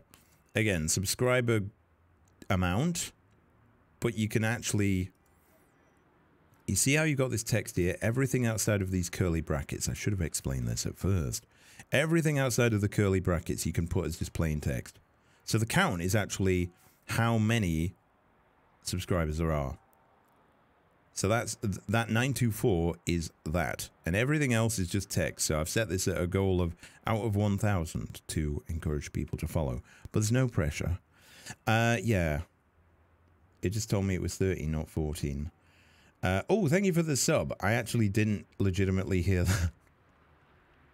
I've turned off all of that stuff, Christykins, because I'm trying to teach people. If I had people that would like try to be disruptive and have sound alerts going off, it didn't come up. It didn't come up exactly. No, it wouldn't have come up because I have the alerts off. This isn't my main thing. I'll show you. Because this is... Oh, you see? Follower goal is just updated. See? And so has the copy of it as well. So that is going to be the sub goal. So I'll move that out there. But the follower goal now needs to maybe be updated to be around here. And it's snapping to stuff. So again, hold down control to move it precisely. See? That looks so cool, kind of. But if you're following along, you've made this. But anyway, let's just show this for Christykins. Here is my main scene. So, webcam didn't turn on. So if I was to do the thing now, click out of here, in your own time, and do it again now, it would work. I'm not getting any sound though. Don't know why I'm not getting sound. That's a problem for tomorrow, me, to figure out. Maybe it's because I've got two things lined up, but it's definitely there. I'm not trying to be disruptive, I'm trying to be supportive. Okay, that's fine. But, let's go back into new. So, here we are back in the thing. You see, I can have multiple setups inside of the same OBS. It's pretty good. So, follower goal is going to become... And I think you probably get the gist of this now, so I don't really want to belabor the point too much. Total subscriber count. You've got all sorts of stuff. Feel free at this point to diverge a little bit and do whatever you want to do. I'm not going to edit any more of these because it's extra work for me to unedit them to be back how they need to be in my actual thing. So I'm also just going to do one more though, paste as a duplicate. And rename this one to new sub. So the newest ever sub will be over here. And I already have a feeling that I know what it's going to say. Wait, no, that's the font size. Okay, it's been a long day. Browse. We're looking for most recent follower, donate, resubscriber or I'll just go with subscriber. Oh, look. Imagine that. Imagine that. It's Christykins. Now, this doesn't quite look the same. Maybe I want to put this about, like, over here. So then it has that kind of symmetrical vibe to it. It's up to you. Realistically, I should probably change this to say subscriber goal. Because otherwise it just says goal. And then people are going to be like, what does that mean? Good thing my name is Richard, so you're just setting me all up for streaming. No. Can you try Sniglet font? No, I can't. I don't even think I've got that font installed. And I'm not even going to look at it anyway. So, as you can see, if you've been following along, you've now got yourself a nice intro scene like here. Yeah, it's a bit basic. You could work on some of this text or something like that. And you've got yourself a main game screen where you've got your Streamlabs alerts, you've got your PC sound. Now this is the overlay, because the overlay is actually a movie file. It gives it by default, even if it's silent, a little volume slider. And you can hide this. If you right click on it and click hide, it's gone. Never existed. And you've tidied up this, and that's pretty good, isn't it? You got this up here. You got a thanks for watching screen where you don't even have the audio input capture in it. Add existing mic main like that. You could even hide that. You got a lot of things. You got a lot of things right there. So you've been doing pretty good there. I think. Hold on, let me just have a drink. I've been talking for a long time.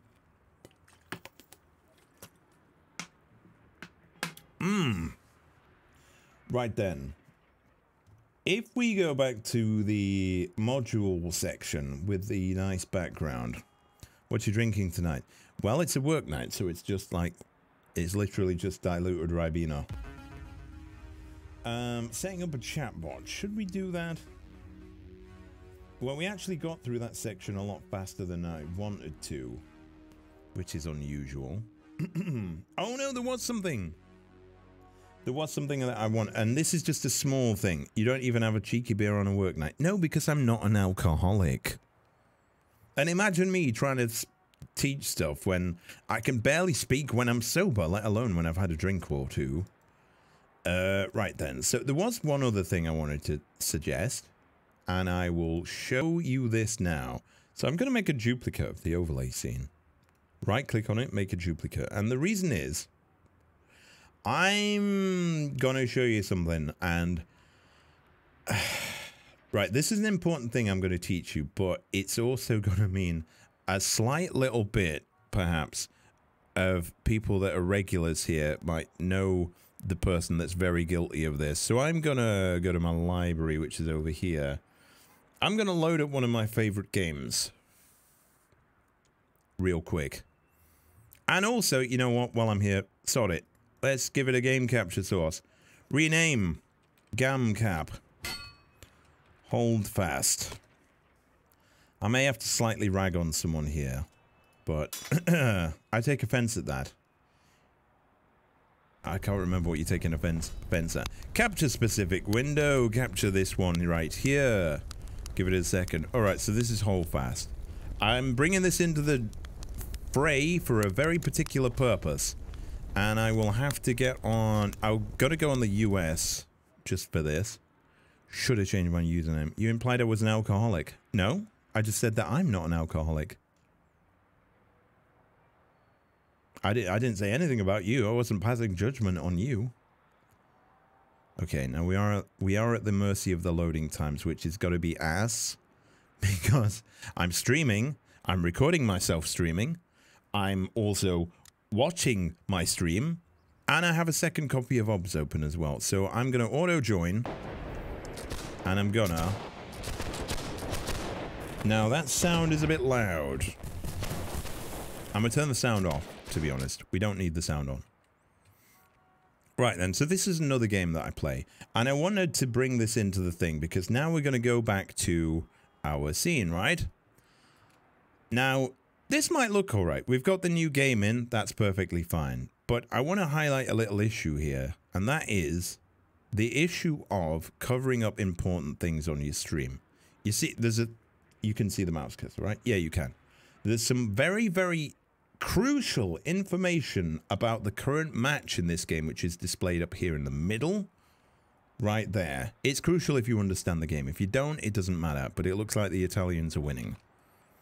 But here, in the stream, yeah, I don't want to name any names, and I have mentioned it to him several times, but you know, and I know, and he has tried, I will tell, he has tried, but he doesn't really know what he's doing, but he will do if he watches this video, and I ain't naming him, but he'll know who he is. Has that information there is covered up, right? I tell said person all the time, yeah, yeah. Well, that's good then, so it's not just me. Right, okay, so I am going to take the overlay off, because that's easy. Right, so the overlay is covering that up. So here is the thing. There are a couple of ways of dealing with this, but basically, this information up here about the game and the current match is critical. This will tell anyone that's watching which team is winning, whether the person that's streaming, their team is winning or not, and how close the match is to the end. That's the round timer there. And stuff like how many reinforcements one side has. They can spawn in a limited number of times and then that's over. And then also you can see here the exact numbers. And occasionally in this game, it's one team versus the other team. But occasionally it's really close. Like there's only a few kills in it. But if you can't see this information because it's covered up, then it's reliant, you know, as a viewer, you're then relying on the streamer telling you what's happening to let you know what's under there. Now, there's a couple of ways of dealing with this. One way is you can stick a filter, which is a color correction, onto your overlay thing. Wait, I didn't actually adjust it. Sucks to be me. And then you can adjust the opacity, which is how transparent it is. You see at the top there, it's turning off and on like that. And you can have something like that. But then you've got a mix of everything that's happening there. There's another easy way that you can do this as well. And I'm not particularly a fan of this because it kind of stretches the image a little bit. But what you can do is you can click on your game capture sources and just squish them down a little bit. So that the top of the game capture source is round about where the overlay starts. So you can hold down, I think it's shift. Yeah, shift to just squish it in one direction. If you don't hold down shift, what will happen is it will move it and keep it like that. Does said person's name begin with a B? Because I was helping a certain B play a game, but he was asking for directions, but I couldn't see the map. I don't know who you're talking about then. B. Oh, wait. Oh, no, I think I know who you mean. No, I don't mean that person. I was talking about someone else. But yeah, you could also... It's not the same person. No, the person I'm thinking of begins with an N. But yeah, enough of that. They're going to watch this video now and then rag on me. So you can do that. And that fixes the issue. That essentially fixes the issue. But at the same time, you squished your image a little bit. For people... Hold on. Like, can I move this to the side? Can I settings, video... Not full... no, that's VSync. Leave that on. Oh yeah, always. If you're playing any kind of game and streaming it, VSync always on. Ticking that box does not make your graphics card work harder. It makes it work less. It restricts it to only drawing in as many FPS as your monitor can handle. And in many cases, that will free up a big bunch of GPU power for your OBS to use, because OBS uses graphics power. Right, okay. So that's enough of me rabbiting on about that. I'm going to reduce the size of this. Where's the thing for full screen? Am I blind? Oh, yeah, it's right here. I'm an idiot. Windowed. Okay. I'm having issues there. Oh, yeah, that's affecting the stream as well. Don't worry, it will be over soon. FPS 12? What the hell? Great tip. Yeah, that I've seen people struggle with that off, and they're getting like 3 frames a second on the stream. Flip that box, and it's smooth as this. It's as smooth as this. It just gets so much better. Right, okay. But anyway, it's not going to look quite the same here, but I can't move it off my main monitor when it's in the borderless view, which is unfortunate. Huh. Right, okay. Oh, wait, no. I know what I'm doing. I forgot what I was doing. Can I move this like that? Right, okay. So for one, because I've changed the resolution in the game, that's now affected this. So my game capture is now like this. So if I reset it to be fit to screen so it's fully in there, I've just been killed in the game. That's fine. Actually, that's not fine because it makes it hard to demonstrate this. But in fact, it makes it impossible to demonstrate it. No, that's doing it wrong. Oh, no, it doesn't. I can spectate. Duh. Why is the shift button not working anymore? Why is shift not working now? Why is the shift button? No, that's moving the wrong thing. Oh my god, what's... Oh, I haven't got it selected. Right, okay, that might be why. No, hit the shift button. We appear to be... Are you kidding me? Right, I've clicked on that. Hold down shift. What? What? I don't know what's happening. I have lost the plot. I feel like... Oh, wait. Was Alt sort of held down? I am... on. It's not doing the same thing anymore. But the point is... Don't stretch it. Did I... Oh, wait. Did I hit... Fit to screen? Okay. I give up. You can squish it down like that if you want to. But... You can also avoid this situation. I'm not going to be able to spawn in, but I might be able to watch someone else that's there. Not that that's going to be important. We're spectating a guy called Toaster in this game right now. But wouldn't it be great if you had another option for if that was the case? So we're going to invent that option for you right now. And we're going to do it really quickly. So we have the MOV overlay top, which is this bar here. What we're going to do is we're going to move these to a different setup. And we're going to do it very quickly. So we're going to add a media source, which is another one of those things. I'm going to call it MOV, OVRLY, sidebar. Sidebar, which is... Oh, no, it's changed us to a different directory now. Pack 1 stuff. We're looking for stream element, separate stream element.mp4, which is there. Tick loop on it. Close file when inactive also. And then this thing, you can see it's appeared up there, but before we do anything, we're going to do the same thing of doing that little cutout again. So we are going to go for image mask and blend. Click browse. Separate element mask is the one that you want, which is right there. And then it's cut away all the black stuff around the sides of it, which is like that. And then you can move this to the side. And then, oh, there's a little bit on that side. So I am going to also add a filter, which is a crop pad like this. And left side, we're just going to cut some away until it looks like that graphic is matched up there. That looks about right. And then, new follower will... Oh, dear. Well, that didn't work. So the new sidebar thing has appeared on top of all the text objects, which is not so good.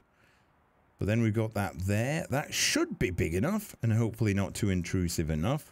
But then what we're going to do is I'm going to copy the sidebar thing there. And then I am just going to hit paste to paste in a duplicate of it, because, you know, I think you get the idea of this. I just want to show you what the other options are. And then we'll have follower goal. We've got a lot of these, and they're all spawning in on the top. Yeah, there they are. Can I move these all together? Hold down shift. Move them all to the bottom like that. Oh, I can. So that works. Because I'm going to move this to here. The snap is insane on this, but it's okay. Christikins doesn't line up with anything. For God's sake. It's on a break. What's on a break? CTRL. CTRL does indeed work. You are right. I was just highlighting the fact that Christikins always wants to be different. Always. Always needs to be different. Right, okay. Then just one more time. This isn't a great setup. These little graphics right here are probably going in a bit further than I would recommend. But I'm demonstrating the concept to you. So let's move that one underneath as well. And then, yeah, control to fine-tune it. I'm a law unto myself. You have no laws. So we've still got that. This thing here, this big box is the browser alerts. You can click on it and then it'll prove it to you. But I'm also going to move the text title over here as well. And I'm going to move it before... Where is it? It's at the bottom. All right, so move that up above those, so then that appears there. And this is not the most wowzer of setups, but it's like there. So now, if you go to the main, it's still got this, because we've got the overlay source in. But if I get rid of that, and then add in a scene, which is the overlay 2, which I forgot to rename to the side stuff, we've then got that. And you can just click on this, and drag it around to be wherever you want to, if you so wanted. Or you could go back to the other scene and move them all around. But I believe that if I join the game now, they're not in the way of anything. And you can see all that stuff at the top. And it's not in the way. No, it's not in the way of that stuff at the top. And that's like just introducing you to the concept of watching out for what stuff your overlay might be covering up. Like, it's alright for alerts to temporarily that vanish, appear over stuff and cover it up. But to have stuff like that top center bit that has all the information about how the map is going covered up, it's not ideal. It's not ideal. But anyway, yeah, so that was basically the thing. And if you've been following along with this so far, good on you. You've now got your intro, your main scene, and you've got 2 different overlay setups for whatever need you have. You may want to just like squish the for God's sake, I can't even speak. Squish the screen. It's up to you. But that is basically how to get yourself set up with an overlay, which is pretty good. You're going to be a pro streamer. Yeah, you can do. You could be, you could become someone like one of those streamers. Have you seen them? Those streamers that like, that they just rub the microphone all the time. They're just rubbing the microphone or rubbing stuff on the microphone on OnlyFans. Right, okay. Well, this will work on OnlyFans, I guess, but I'm not showing you how to connect it to OnlyFans because I don't know. Anyway, back to the main section tile. I've heard farting in a bath is very lucrative. I think you have to fart in a jar. I think you've maybe got a bit mixed up. You can fart in a jar and you can sell the bath water. I don't think doing them both at the same time is as economically profitable. So I'm told. All right. All right. So the stream nearly died a little bit then. So what time are we at now? We're at nearly at the 3.5 hour mark. Setting up a chatbot. I will probably save that for the next time. Then I can sell bathwater farts in a jar worth double the amount. I don't know if that's how it works. Because, I mean, go for it. Go for it. You do you. So, I'm not actually going to do the chatbot thing today because we've been going for a long time and there's been a couple of little issues. And I still love the rainbow image. Yeah, I made this in Blender, which is one of the things that anyone that's been watching is going to be able to do by the end of this. That's right, you're going to be able to do stuff inside of Blender and make stuff. And yeah, I might even use this as like a little case study of how to set up some stuff with particle effects. This was actually a fairly simple scene to set up actually, and it actually rendered fairly quickly once I got it sorted correctly. So I don't have a thing. So does anyone have any questions? We're on the 4-minute countdown here. If anyone's got any questions or didn't understand anything, just wants me to go over anything, now's the time. But if you're watching the YouTube and you've had any problems, feel free to drop by a live stream sometime and just mention it. And if you've had any trouble, I should be able to sort you out. But if I can't sort you out, well, don't say I didn't warn you, because I did just warn you that I might not be able to. See what I did there? See what I did there? I did a thing. This animation though, it doesn't loop round properly because I was in a hurry. See? There you go. It just jumped back to the beginning like that. So go away. Sorry, that sounded a bit mean. Go away now. So go away, have a little play with that. If you've been following along with the setup, go live. Get everything sorted out like this. Go live, have some fun, see who turns up. You can also join if you want to. You don't have to, but I'm going to type it in the chat there. You can join the Teabag Society Discord. But yes, it's been lovely. I hope everyone's had a fun time. And if nobody has any questions, oh, wait a second though. Wait a second though, because I actually... Because now, wait, now I've thought of something. I probably could still raid out. Right, so I am going to be giving, in a much later section, a lot of tips about things that you can do to be a better streamer, to, you know, some things about streamer etiquette, and some things that are really going to improve how many followers you snap up. And we're going to do one of them at the end of the stream. We're going to do one at the end of this stream, in fact. We're going to raid out on someone. Now, I do have the goodbye movie I could play, but I tell you what, we'll just, like, who's out there that we could say that we could raid on? Who have we got? Who's all the cool people? Let's have a look. Ted's live. Crazy Man's live. Days is alive. Oh, shit! I forgot about this. Nikki's live. I have no intention of streaming, but I really appreciated this all the same. That's all right. Well, you could try it, Teddy. You could try it.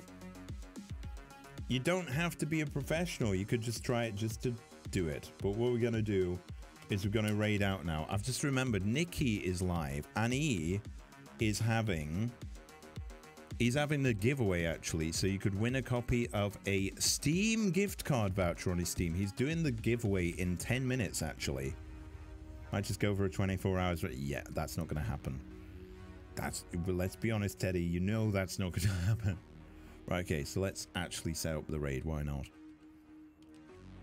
If I can spell his name right, it'll work right. So, this is all right. Yep, that's all right. We're going to go and raid Nikki. Okay, so Nikki's a pretty cool geezer, and he's got a giveaway running right now. So when you get in his chat, if you want to take part in the giveaway, everyone gets one ticket. He's going to give someone, allegedly, he's going to give someone a £69 Steam gift card voucher. I haven't got the heart to tell him that they only come in values of 5, 10, 25, and 50. He'll figure it out somehow. But... it should be pretty fun. And I'm also a mod in this channel as well, so that's the thing.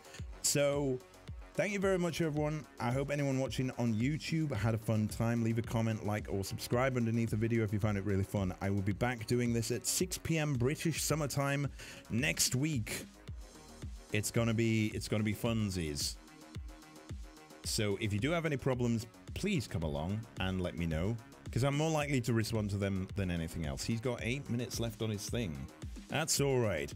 So without further ado, thank you all very much for coming. I hope you had fun. We're going to go and raid Nikki. He's a pretty cool streamer as well. If you've never met him before, you probably have. And I will be back again soon. In fact, I will be back again tomorrow on streaming with Holdfast Fridays. So feel free to tune in for that. Don't forget, if you're watching on Twitch, to drop the follow. Right, we're going to go 7, 6. Here we go. Thanks very much, guys. Have a fun evening.